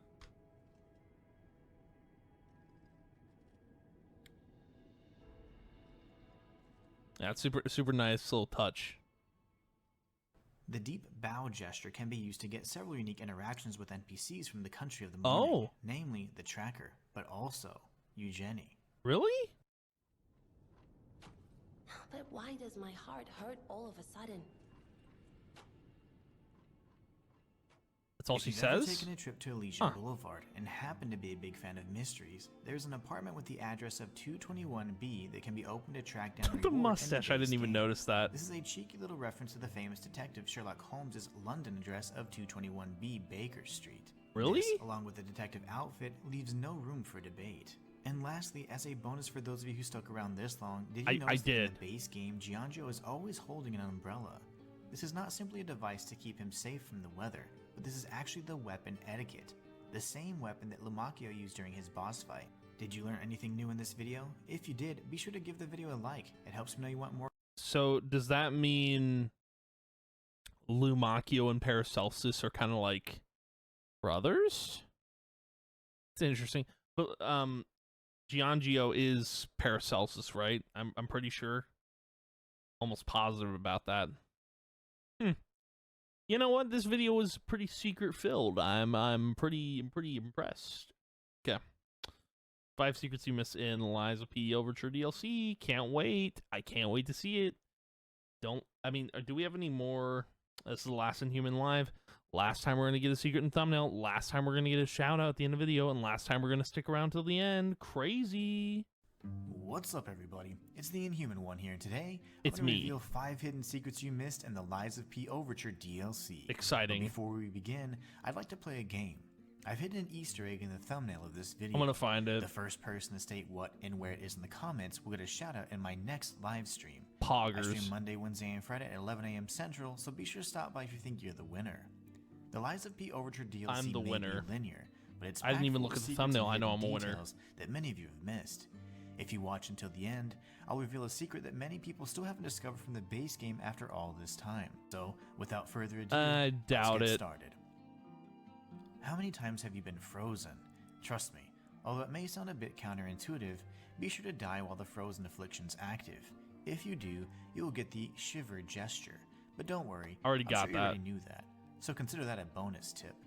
The real tip is that the next time you get frozen, simply spam the dodge button to decrease the frozen meter as quickly as possible. Oh, I already knew so you can that. save those precious ampules. I didn't get frozen that often in this DLC. I did get frozen a lot, but, you know. By this time, nearly all of you should know about the Play Dead gesture and the unique interaction you get with the polar bear enemies in Krat Zoo.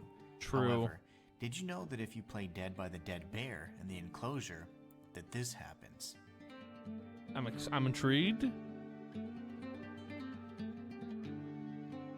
You get a half moonstone. I wonder why. There's a deep reason behind that.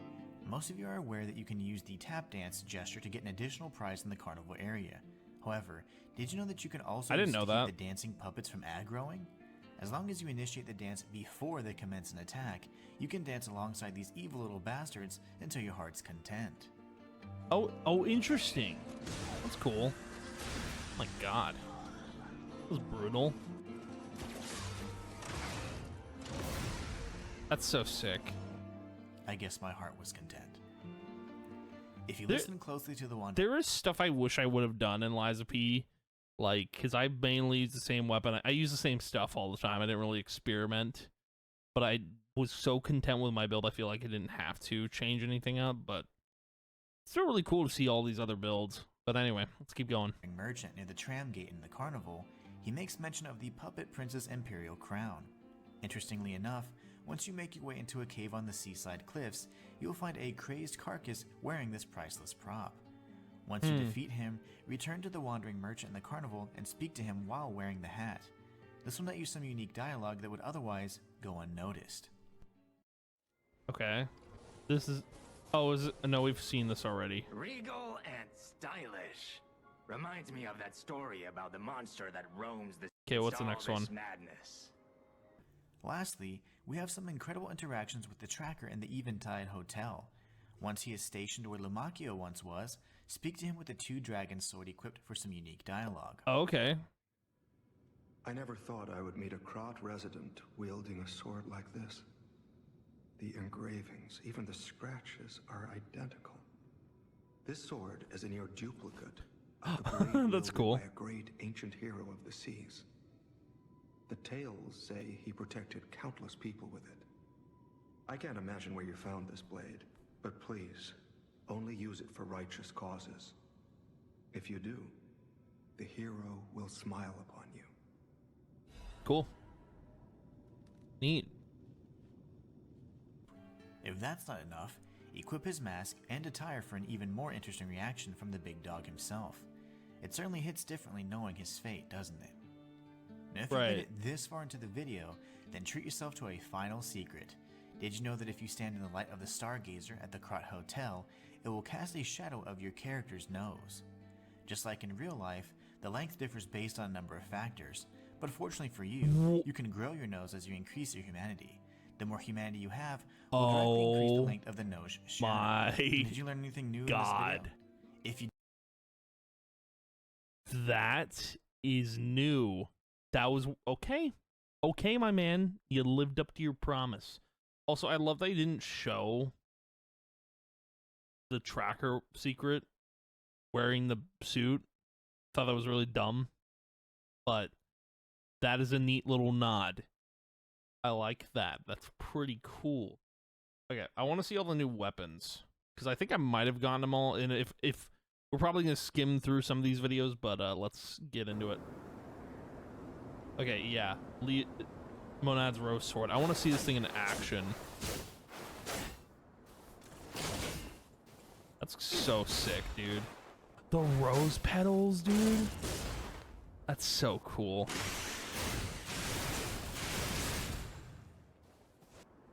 You do the anime thing? Oh my god. Insane. The Gunblade. I want to see all the moves for this thing, though. I didn't really use it a whole ton. Or at all. Is it crazy? Gunblade? Oh, that's so sick.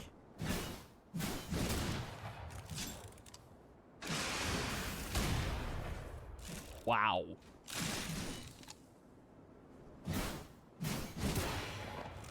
Okay. Oh my god. So sick, dude. Death's talents. I think I think it was him using these. Those are pretty cool. Oh my god, they're like Wolverine blades. That is insane. Wow. Cool, man.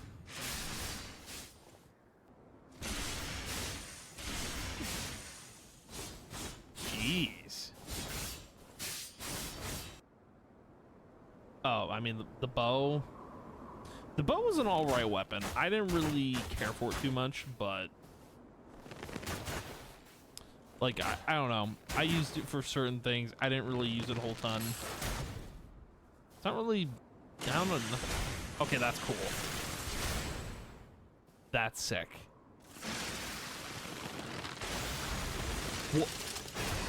Okay. The Maniac's Pinwheel. I don't know if I got this one.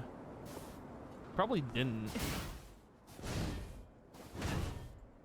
Is that a... hold on. What's on the chain? Is that like a...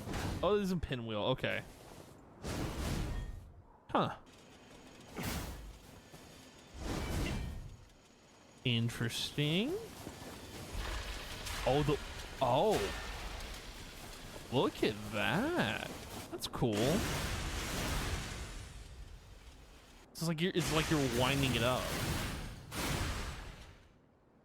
Wow. Okay, the La Vendetta head. Interesting. I mean, that thing's gotta do... it does it open up?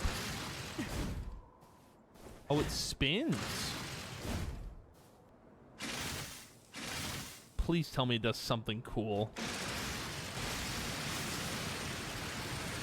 Is it like a bat? Oh my god, it is. Okay, it's a baseball bat. Lorenzini Bolt Blade. Okay.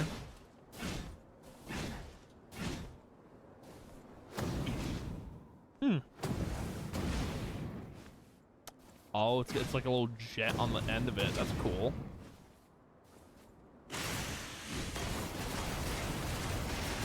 Oh my god, that's sick.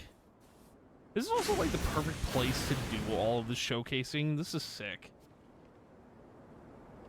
Oh, this weapon. I think I got this, but I never bothered to use it. Does it like emit poison from it, or...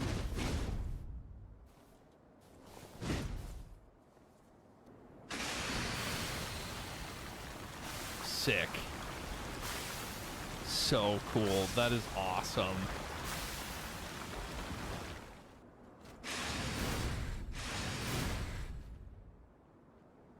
Huh. This, okay, this is... It's like a mini version of... Huh. How good is that thing gonna be, though? It's like a smaller version of what Xacia used. I mean, it's cool.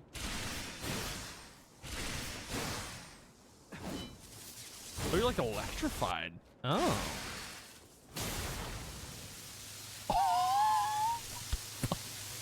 That's crazy.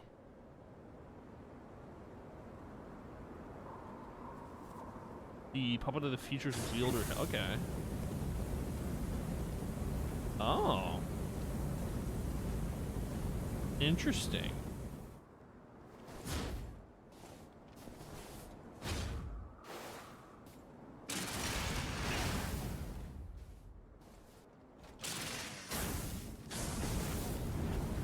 Wow.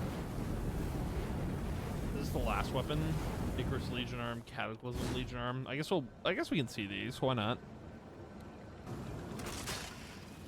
The Icarus one is the one that throws blades, right? Yeah.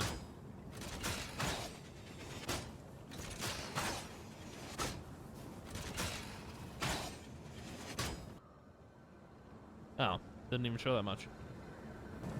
This is like a shotgun, right? Yeah. It's a crazy gun. Or crazy arm. Okay. Yeah, it's cool. There's 10 DLC weapons, but I don't know if we're gonna watch that one. This is all loot word. Don't know if we want to watch this one. This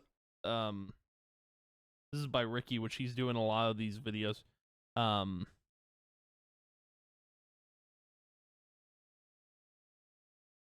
Arlecchino, we already read that. So, funny enough, and someone pointed this out, I don't know where I read it, but apparently, so the Survivor song in the DLC, the first version of it, the gold version or whatever version it was, the normal record version was sung by Romeo's voice actor, which is wild. And then the red version is sung by Leah's voice actor. Crazy.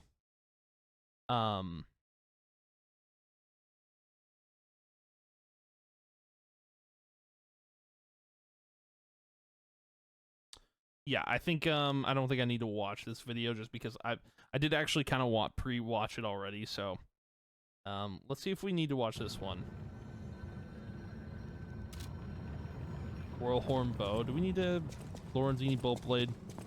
What weapon hasn't been shown here? Puppet of the Future, La Vendetta, Arches. What is this one?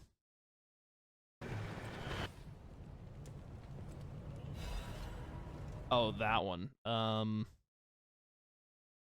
Pale Knight. I want to give Alador. Oh, is that that's the gun blade?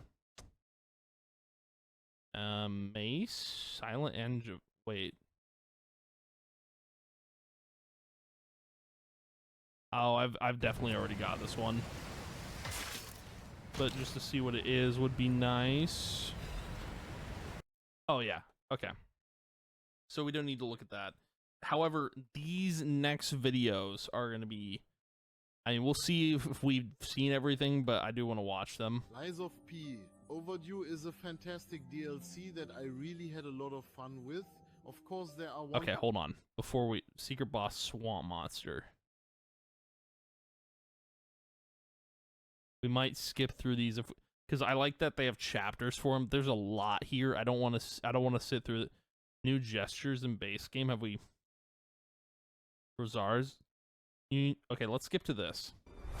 Additionally, we can use some gestures with Rosora because she responds. Oh, this guy's French. He's playing everything in everything is French. Han han un baguette. Quite well to each of the new gestures. I can't read this. For example, we can bow to her by greeting her. Oh, we can bow? And she will bow and greet us back as well. We can also perform the tap dance with her. And she'll mention that she really interesting. Okay. Yeah, you can dance with enemies. Know that one. I didn't know you could bow to Rosara. That's pretty cool. Use the shooting gallery. I'm pretty sure I already did. Yes, I've already done that. Play dead near enemies. Only bears though. Outfit secrets. What's this one about? We're talking about gestures and outfits now. And you may have very noticed cool. The hunting attire doesn't always have this hand. You can see when we put on the hunting attire without the matching head, the outfit hand won't appear. It only appears when we put on the disciple's mask. Oh. The hand is linked to the mask. That's interesting. Even though it's shown on the clothing. I wonder why. You can also see that the disciple's mask inspired the Black Rabbit Gang's logo. Interesting. There's another cool thing if you put on Alidoro's equipment and okay, I wanted to see this. Tracker while wearing this hat. He has a hidden dialogue for you, which you can select here. I can't read it though. Interesting. Not sure how you got that mask, but you aren't trying to copy me. Lose trust in you. And well, at least you tried to translate for me. I appreciate that. Not the right cat? Wait. For more secrets together. Did you know that the cat in the hotel right now isn't actually the same cat from the past? Huh? We can find this out because we give the cat the collar with the bell, and she should actually be wearing it again in Hotel Grad. But in reality, it turns out that this apparently isn't the same cat. To the You're stupid. I'm sorry. I'm gonna say it. You're stupid. He has not finished the DLC. That's crazy. You can't just say it's not the right cat. Dude, is the comment section gonna flame this French man?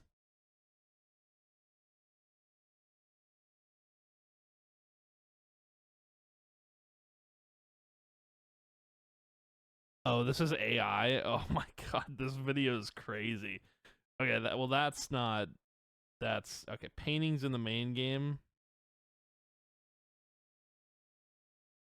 Spoiler warning. Secret. Okay, I think we've seen... Yeah, we've seen most of this. Seen that. Secret main game dialogue. Seen that. Not your DLC wish. What's this one? Have you also noticed that when you use the secret key and read the last document there, it becomes clear that this wish, which we are drawn into to experience the DLC... Oh. Okay, well, this video is kind of dumb. I'm not gonna lie. Okay, 50 more secrets. If you play a hidden... Okay. Very cool. I can't wait. Very excited. The Lost Crown. Minigame at the Carnival Garden, you're rewarded with a tea set. Okay. That's not new. And if you sell it to the merchant in the same area, he'll give you some secretive information about a stolen theater prop. The missing item is the Puppet Prince's Imperial Crown, part of the costume of the Puppet Prince, a character famously played by the Red actress Adelina Corday. Even though the crown was stolen by opportunistic thieves, we're told that the sole survivor of this heist was transformed into a monster. Romeo's gruesome mask of mockery. Is that they're gonna say it's the same thing as his? Wait, what? Okay, well, hold on. We're gonna let her cook. In the cutscene right before the fight with Arlecchino, you can see Romeo's suspended body in the background and what appears to be a crown upon his head. Taking a closer look, we see up close just how horrifying it actually is. An iron mask clamped over his face, covering everything except his eyes. The fingers of puppets are drilled into it, arranged like spires of a crown. His arms have been severed and replaced with a puppet's armature, and a literal crown of puppets. Arlecchino actually replaced his arms with puppet arms. I didn't know that. I thought those were already there for a reason. I had no idea. That's wild. Placed upon his head. This is the gory foreshadowing that Romeo would indeed become the king of puppets. Romeo's mask mimics the appearance of the crown worn by his mech in the Opera House, a replica of the puppet prince's imperial crown. I have no doubt that Arlecchino fashioned this mask as a mockery of Romeo, and the way he's been suspended is very evocative of the crucifixion, complete with his very own crown of thorns. Didn't know you were going to pair that to that, but that's interesting. You know what's not too far off. Leia cradling Romeo's injured body is imagery we've seen before, with the Saintess of Mercy statue, and again with Sophia holding Pinocchio. These poses are an art reference to the Pietà, the 15th century marble sculpture of Mary holding Jesus. Romeo's crucifixion was a display of Arlecchino's sadistic mockery, and his crown a foreshadowing of his heartbreaking fate. That's so sad, dude. Our traitor's friend Lumacchio has a literary inspiration behind his name and design. Yeah, he's a snail. He's like a... You know, we'll play the whole thing. Why not? Our traitor's friend Lumacchio has some good secrets in it. inspiration behind his name and design. He's a reference to the snail from Pinocchio, and her original name in Italian is Snail. Lumacchio is actually Italian for slug, even though we see his golden snail mask and his snail head once he transforms into a carcass monster, so he's much more a snail than a slug. What? No. How could you? You promised you would let me live. After you put the wretched traitor out of his misery, if you look down at his body, you can see tiny snails crawling around him. I actually missed this little detail the first 2 times I played the DLC, so it was a fun little catch when I noticed it the 3rd time around. We meet a series... I'm sorry, you've played this DLC 3 times? I've only played it once. And once is all I'm going to play the DLC for, but that's interesting. Did Simon kidnap Alexander? I mean, probably. Godard, the unethical painter. I was actually curious about this one. I mean, you know, we'll play the whole thing. Mining puppets in the ergo mines, and they're being used as a means of remote communication by former alchemist Alexander Goodman, who begs for our help in finding and rescuing him from his enclosure where he was trapped by his fellow alchemists. I was on a date with the daughter of one of the most important alchemists. Apparently, he didn't approve, so there was a huge ruckus. Someone put a bag over my head, and when I came to, I was locked in this ridiculously dark place. Alexander eventually guides us to his final location, and here he discovers that he's nothing more than a floating brain in a tube. Alexander suspects that his kidnapping and dismemberment was a result of him having a relationship with the daughter of an alchemist. While he was on a date with this woman, he was kidnapped and taken away to be killed, but they instead decided to use his body in the very contraption that Alexander himself invented, the Mindkeeper machine. It's very possible that Alexander was actually on a date with Sophia as that's what That's what I was thinking. I thought it was Sophia, but I wasn't sure. Valentinus was the head of the alchemists, and arguably the most important alchemist.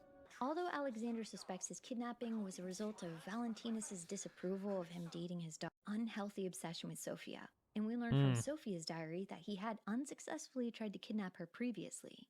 He also carries a lock of Sophie's hair in his staff, and while this I didn't know that. That's kind of creepy. Might have had a practical effect in giving him access to her abilities, it was also a token of affection to carry around a loved one's lock of hair. In the end, Alexander ended up the same way he treated his victims he experimented on. It's an ironic case of justice being served. When we meet the blind painter Goddard at Yeah, the the zoo blind train painter. station, she asks for assistance in helping her place a blank canvas back on her easel. Although at first she just appears to be a helpless woman devoid of sight, we learn that she was once a high-ranking alchemist who was blinded after an incident. But she claims that this was a blessing as it allowed her to see the path of truth through art. What do you see when you look at my painting? Garbage. I'm kidding.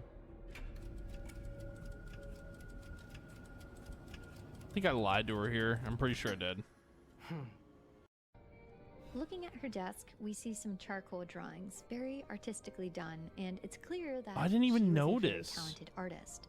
However, if you take a look around Goddard's office, you see that it's right in plain view of the Zelator Laboratories experimentation floor.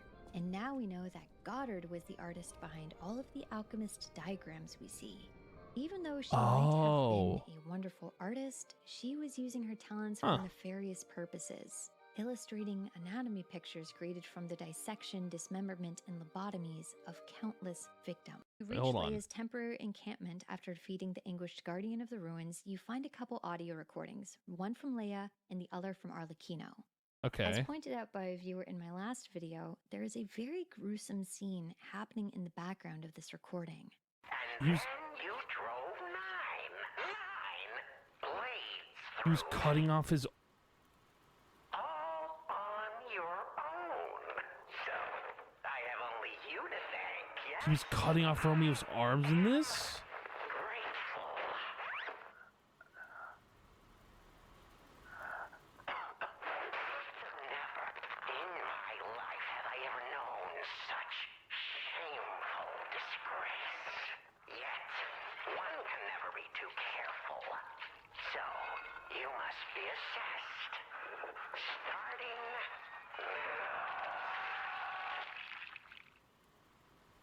What we're listening to is Oh my actually what took place at the Rose Estate. God. The horrific audio recording of Arlecchino dismembering Romeo's arms and stringing them up to the statue of Valentinus, completing his gory sculpture. At one point, we can even hear poor Romeo's labored breath and coughing. And as the recording progresses, we can hear him scream for a moment. Those were his before he is arms. silenced. It's a heartbreaking and traumatic recording, and it's even worse detective when you outfit, realize dude. that you've already heard all of the details of Romeo's torture before you finally see it in the last chapter. In the cutscene where Leia finds Arlecchino's blood sculpture in the carnival garden, you might have noticed that the song in the background sounded a little familiar. Strange Wing Tragedy. Oh, is it Mozart? Oh, it's neat. The First, Broken open the door Blade. to the Savannah Experience Center, you see the aftermath of a troubling scene. There must have been a fight. But this much blood. Someone is dying or dead. There's a broken blade surrounded by blood. The blade is adorned with particular markings, and it's a style that we've seen before. This curved blade is the very same one wielded by Romeo when you fight him during his second stage at the Opera House. When you find Romeo's severed arms, you pick up the last letter he wrote to Leia. He tells her not to be concerned that he's acting on his own, and that he wants her to get rest and get better. Romeo most likely went to the zoo to try and stop Marchiona's awful experiments, but he was ambushed, attacked, and kidnapped here by Arlecchino, who had recently just escaped the transport ship he was on in order to return to Krat and get his bloody revenge on Leia. Even though Gemini expresses hope at being able to save him, it was apparent very early on in this first stage that Romeo had sadly at this point in time already been defeated. Arlecchino's design in Overture is quite different from the version we saw in the base game. His long, upturned mustache and his proclaimed title as an artist might be a reference to the surrealist Spanish painter Salvador Dali. Dali is well known for his eccentric artwork and his equally as eccentric personal style, most notably his long, thin, waxed mustache. Dali's artwork has been known to cause some head turning in order to fully grasp his message, but thankfully he never had to kill anyone to make his sculptures. Arlecchino's surrealist sculptures, however, well, we know very well the art medium that he preferred to use. At the Alchemist shipwreck, you find a letter from beyond the sea. I saw this. It thanks the Brotherhood of Truth for having sent golden medicine to treat their patients suffering from the stone disease. This communication comes from the land of the Radiant Dawn, also called the Country of the Morning, where Eugenie and Alidoro arrived from. Because of this letter, we now know that the petrification disease had indeed spread outside of Krot, or perhaps a more sinister origin, that Paracelsus was doing experiments with the arm of God in other countries, just like he had done to Krot. That is Paracelsus, We're told many right? times that the alchemists tried to make a cure. The only successful example we see was the golden medicine that Giangio makes in the base game for Lady Antonia. So it's unclear from this document as to whether at one point the alchemists had successfully developed a cure that Simon would later sabotage, or if this correspondence was meant for another brotherhood, perhaps the one that Paracelsus belonged to. I'm going to go out on a limb and say that in future content, I think there may be a chance that we'll get to see this mysterious Country of the Morning and what the stone disease might look like over there. The old fisherman we find outside of the shipwreck is a reference to Ernest Hemingway's last fictional story, The Old Man and the Sea. Silao, a name which comes from the novel meaning salt in Spanish and also a term for being incredibly unlucky, is based on Santiago. Santiago was an old fisherman who sailed out deep into the ocean and harpooned a giant marlin, probably around the same size as the catch we see behind Silao. But our Hemingway-inspired character has a much sadder fate than his literary counterpart. He tells you that after his wife Clara left him, he bought 3 bottles of brew, and he's been waiting to drink the last bottle in celebration of this monstrous catch. After he takes his This video is very informative. He receives a key to his shack in the fishing village. Upon entering, you see on the bed the body of a carcass monster, and beside it, the last letter from the old fisherman. I didn't get to see this. Due to the treachery of the corrupt lighthouse keeper, Clara, like the other residents of the fishing village, contracted the petrification disease. His wife Unwilling died. to watch the woman he loved turn into a monster, Silao locked her in the cabin, said goodbye, and took his final voyage out to sea. Special thanks to Daryl from the comment section for having pointed out this awesome reference. Cool. The first enemies we see in Overture are the poor escaped zoo animals. They're all terribly deformed combinations of different creatures, caused by the side effects of the alchemist's elixir. The bear that we see has a horrific contraption on its head, very similar to the one we see in the Zelator laboratory. It appears that the alchemists under Marchiona's command were running the same experiments at the zoo that they had been running at the Zelator laboratory. They assassinated the zoo director, Colonel Little, and covered up his death as a reason to sweep in and take control, give them access to unlimited animal testing. These experiments ended up being a complete disaster and failure, and the alchemists ultimately decided to burn the zoo down in order to hide their insidious actions. In the Eventide version of Hotel Krat, we see Lady Antonia's portrait slightly draped in the hallway. There's nothing visually different about it in the past, but it wasn't until the DLC that I realized it's actually based on a very infamous portrait that got quite a few people upset during its original unveiling. Antonia's beloved painting is inspired by the portrait of Madame X. This portrait was done by the American painter John Singer Sargent, depicting the socialite Virginie Gautreau. The painter and his model received a lot of backlash for the portrait. Many people criticized it as being vulgar and too suggestive. Choosing this controversial portrait as the inspiration for Antonia's painting was a perfect choice from the art director, as I think Lady Antonia would have loved to be the center of attention and controversy over her great beauty. At the end of the game, when you obtain the key to Leia's room in the hotel garden, you see a portrait of her with Romeo and Carlo. Listening to the phonograph in her room, it's a recording of a song that we know very well by now, as it's the title song to Overture. Looking at the portrait and listening to the song is the final heartbreaking revelation of the tragedy of our trio. The song we hear in Leia's room was their last performance together. Leia on the violin, Romeo on the cello, and Carlo at the piano. We see a bottle of wine and an empty bottle of brandy on the ground, and it's clear that Leia was suffering greatly and numbing herself to lessen the guilt she carried over Carlo's death. So now every time you hear Overture's main theme, just picture that you're listening to Leia, Romeo, and Carlo during one of their last happy moments together. Piano recitals were used as a way to measure a puppet's precision and perfection, and this is why we see a puppet at the piano during the opening credits. We learned from Antonio's letter to Geppetto that she was training Carlo to be a pianist. When you first start the game, it's illustrated that Pinocchio really doesn't know what he's doing at the piano. He's able to play a couple notes, but it's not quite a tune. However, upon finishing the game, you can now sit down and perform a beautiful, complete song. Yeah, I did that. I'm pretty sure I did. the piano perfectly because we've passed the litmus test for advanced puppets?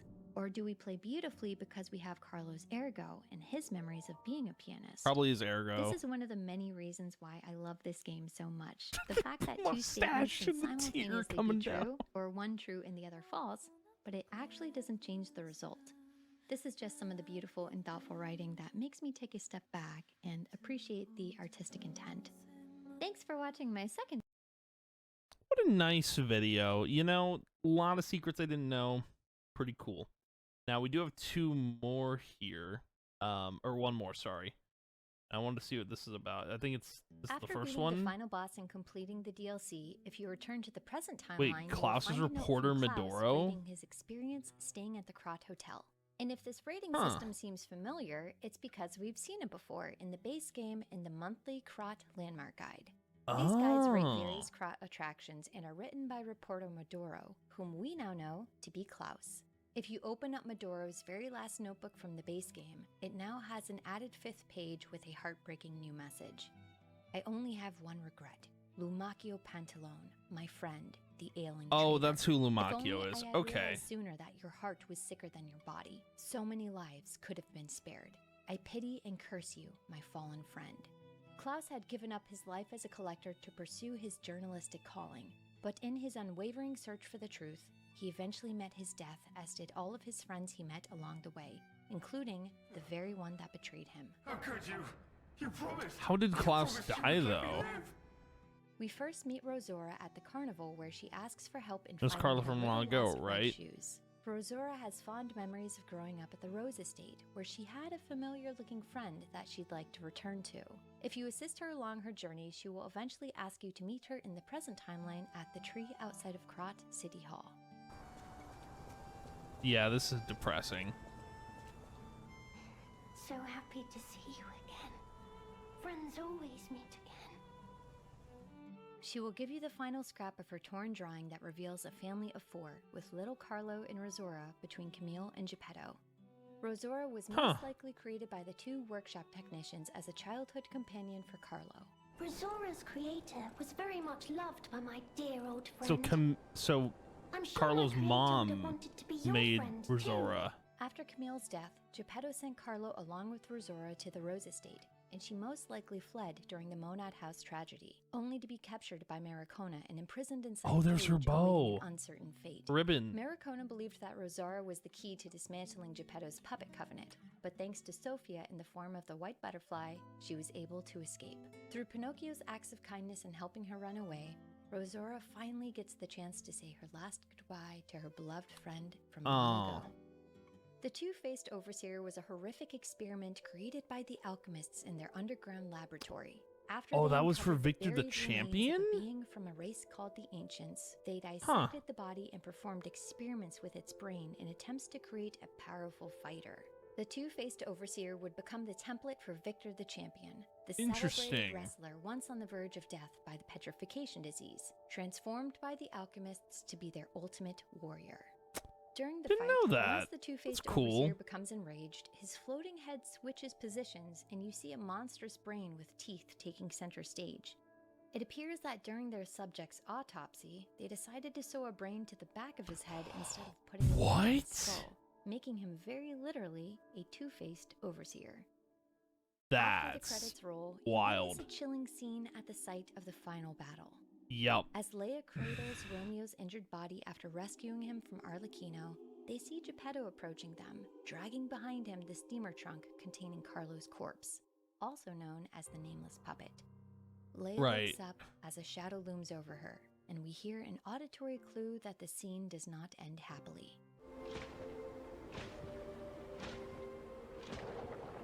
I believe in you. Carry on. Huh. If you return to this spot afterward, you retrieve Geppetto's monocle, a souvenir left behind from his double slayings. I mean, Leia is the legendary stalker after all. Right, we were already seeing Surely this. they made it out just fine. We now know that Geppetto is the murderer of the legendary stalker and Romeo, and this is why you find Leia's bloodied monad lamp in the train car once you're awakened by Sophia. Oh. By the time he killed Romeo, Geppetto had I already love this figured out channel. the solution to retaining Can an we just individual's hair. pause for a second? The person doing these videos, you're a 10 out of 10 YouTuber. I'm just saying, you make some pretty good content. I'm enjoying myself. Your secrets are better than everyone else's secrets. I'm just saying. Ergo and continuing their life inside a puppet body. And after digging up Carlo's corpse and preserving it in order to one day bring back his son, he decided to test this devilish theory on Carlo's best friend. Thus, the King of Puppets was born. But if you chose the moral ending, Leia and Romeo would finally be avenged from their murders at the hands of Giuseppe Geppetto. Right. Carlo's mother, Camille, was a brilliant workshop technician. The She was listener. the mastermind inventor behind the Statue of St. Mercy machine built to transmute a puppet's ergo. Her death led to fracture in their family, a loss that Geppetto never recovered from. But how exactly did Camille die?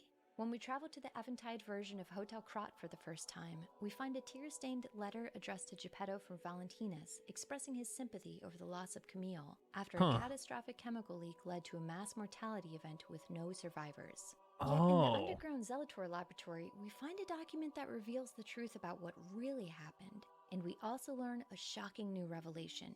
Camille was a listener, a group of people that had the rare gift to communicate and control. I must have missed this one. Whether or not she was even aware of this, the alchemists certainly knew, and they kept her under their close supervision. Those designs are sick. Camille's death was the result of an unsanctioned experiment to test any possible links between listeners and the ancient relic. After this terrible experiment led to her death, Valentinus ordered an extensive cover-up to hide their role in the fiasco. Alchemists were sent in to kill the surviving assistants of Camille's group. They would allow no survivors to speak of what So the actually alchemists happened in killed the Camille, laboratory. but The Geppetto. official story would be that I mean, Camille Geppetto died in a probably knew. shipwreck, along with 12 others. But Geppetto knew this wasn't true, and perhaps this is when he started his own investigation as to what the alchemists were truly up to. Strangely, a couple rooms over from where you find this letter of reprimand revealing Camille to be a listener, you see a small tree bearing gold coin fruit enclosed in glass. We learn from Sophia that these trees were once listeners, and given the proximity to this revelation about Camille, it makes me wonder if this little tree may have perhaps been Camille's baby taken from her body after her death. That's It certainly wouldn't be out of line crazy. for the alchemists to do something so vile, all in the name of human evolution. Although the alchemists were ordered to cover up Camille's death and dispose of any potential witnesses, there was one individual they decided to spare, Maricona. Maricona was one of Camille's workshop technician assistants, but Camille had been more than just her instructor. She had also been a mother figure to her. When Camille died, it was Maricona's idea to take her ergo from her corpse and insert it into a puppet. The very made puppet that would end up becoming the first discovery of what ergo truly was, a person's tangible, immortalized soul. Huh. Everything I'm seeing makes me think this room belongs to a master puppeteer. Once Camille uttered those fateful words, "Send me back to my child," Maricona led the experiments in torturing and dismembering the made puppet in order to unlock the secret of ergo. And it was this famous discovery that made her an invaluable member of the Order of Alchemists. Arlecchino was the murderous puppet that terrorized the citizens of Krat. His bloody displays Right, of Simon wonder is earned him a responsible gruesome for nickname, the Arlecchino. Blood That's Artist. correct. He was the result of the workshop technicians unknowingly having placed the ergo of a sociopathic serial killer into a puppet body. But thanks to the talents of the legendary stalker, Leia Monad, Arlecchino was tracked down and destroyed, his limbs dismembered and 9 spears driven through his body to ensure that he would never kill again. Right. You took many things from me. Arms, legs, a sunny outlook on life. And then you drove 9 blades through me. But Simon Manos, Valentinus' right-hand man, had other plans with Arlecchino. In secrecy and without Valentinus' knowledge, Simon procured the discarded puppet and refashioned him with new limbs in order to conduct more experiments on the properties of ergo. After another member of the Alchemist Order denounced Simon's actions and reported his ongoings to Valentinus, a group of alchemists were given the mission to imprison Arlecchino and dump his body at sea to prevent him from ever being released into the city again. But due to sabotage at Simon's own hand, Arlecchino escaped from his cell and murdered everyone on board, setting his sights on the woman that destroyed him in order to get his revenge. After the alchemists discovered the truth behind ergo, Simon's zealot followers brainstormed ways in which they could turn public what did that opinion say? Hold against on. puppets in followers brainstormed The Alchemist lied about the puppets. ways in which they could turn public opinion against puppets in order to provide a foundation for getting rid of them and reclaiming their ergo. Maricona was one of these followers that attempted to override the Grand Covenant put in place by Geppetto, ensuring that puppets would never harm humans. They also produced anti-puppet propaganda, even entrapping a miner and blaming it on a puppet named Rockhead to sow distrust and fear for cross citizens. Okay. The alchemist lowered the miner into a tunnel and trapped him, throwing in behind him Rockhead, the puppet that he had been exceptionally abusive toward. The puppet murdered a human. I think we've already seen this one, maybe. Fled.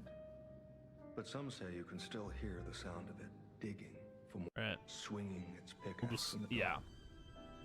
We'll skip ahead a little bit. Truly makes my heart ache. It's already seen this one. Columbo was the corrupt lighthouse keeper of the old fishing village of Krot.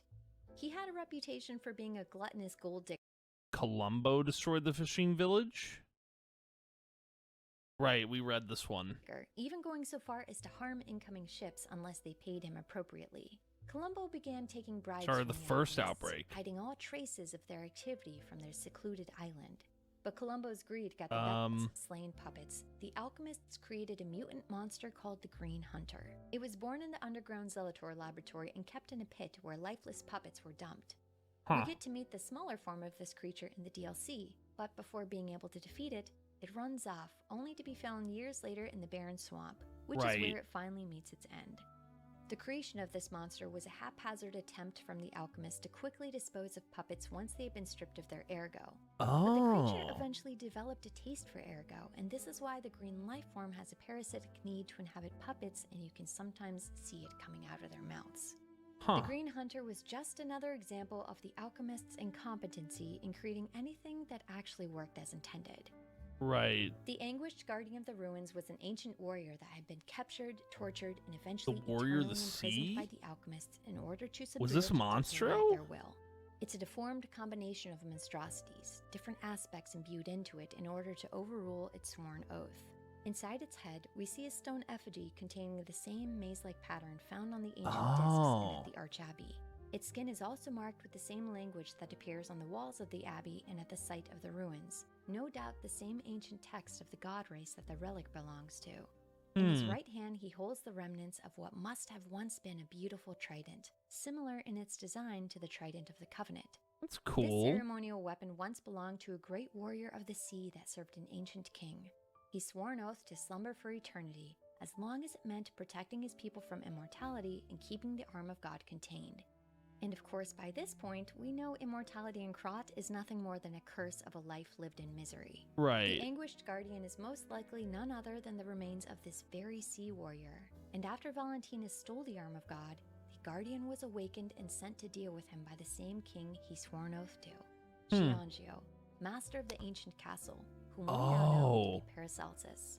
Right. As powerful as the Sea Guardian was, he eventually succumbed to the alchemist's experiments and was transformed into their own warrior, defeating anyone that dared to stand before it. With the arm of God missing and the Sea Warrior captured and transformed into this monster, this may be the reason for all of the deformities of the sea animals, as their warrior's oath was broken against its will, cursing the creatures So it's definitely Monstro. they did not ask for. In a gruesome display of gore, Arlecchino displays Romeo's severed body hanging in the archway of the Rose Garden. Stalker This display Avenge is similar Romeo? to one that we've seen before on the Alchemist Bridge of the base game, where we find a headless, impaled puppet in the same configuration. This may have been a stalker's way of avenging Romeo, as many orphaned children from the Rose estate grew up alongside him to become stalkers themselves. The Owl Doctor may have been the very stalker responsible for the beheaded puppet on the bridge, as he includes a photograph of this display in a letter to his lover, Adelina the Red Actress. It's unknown for sure if Romeo and the Owl Doctor ever crossed paths growing up, but the similar display makes me think that this is payback for what Arlecchino did. Even though Simon was appointed by Valentinus to serve as his right-hand man, his plotting against the leader of the Secret alchemists experiments may probably have been going did. on for longer than we originally thought. At the Zelator laboratory, the alchemists were conducting horrific human experiments, once operating under the lack of certain victims. While the Ouroboros is part of the alchemist's insignia, we've seen Was this a hit altar on deep Carlo? within the Ergo mine. And the invitee for this meeting is Carlo Geppetto, but the invitation suspiciously makes no reference to the giant abomination chained up in the hidden altar, and by this point in time, the alchemists had already subdued the Anguish Guardian as they published an official protocol on how to not enter the chamber without following certain procedures. It's possible that this invitation came from someone that was trying to get Carlo killed, as he was a stalker apprentice of Leia and no doubt perceived to one day become a formidable threat to the alchemists. Leia is well known as being an independent force for good, not swayed by either the bastards or the sweepers, nor any promises of reward in exchange for her loyalty. There's no doubt that Romeo and Carlo would have followed in her footsteps, making the trio a very dangerous force against injustice and corruption. We know of at least one stalker who died to the Nightmare of the Ruins, the Stalker Falcon, also known as the Noble Knight. And because this location was kept under the strictest secrecy, we can assume that he only gained entry Leah's calling card with her Rose adopted father's Petals. questionable experiments and methods. She was deeply fond of her childhood at the Rose Estate, and she made a point to fully embrace the flower as a part of her identity. Leia's trail of rose petals can be found throughout the game in places she has visited, a calling card to warn others that the legendary stalker would be paying them a visit. Whoa, get a look at this impressive handiwork. I've seen something like this before, but... Wait. Ever heard of the legendary stalker? So during your next playthrough, be on the lookout for the trail of rose petals to follow in Leia's very footsteps. If you purchase the bell collar from Klaus and give it to the kitten, you can find them wearing it once you travel back to the present time. Yeah, Spring and Bomb Bomb. We see the sad revelation that the cat was based on game director Ji-won Choi's own tabby cat, Bomb Bomb, to whom the DLC has been dedicated in loving memory. Aww, Losing that's a pet is sweet. a heartbreaking experience, but being able to forever immortalize Bomb Bomb's playful, adorable spirit is a wonderful tribute to a beloved little cat. I hope you enjoyed this video about Liza. Yo, really good video. So real quick, I just wanted to kind of like talk about like, dude, this game, this is my favorite Souls game.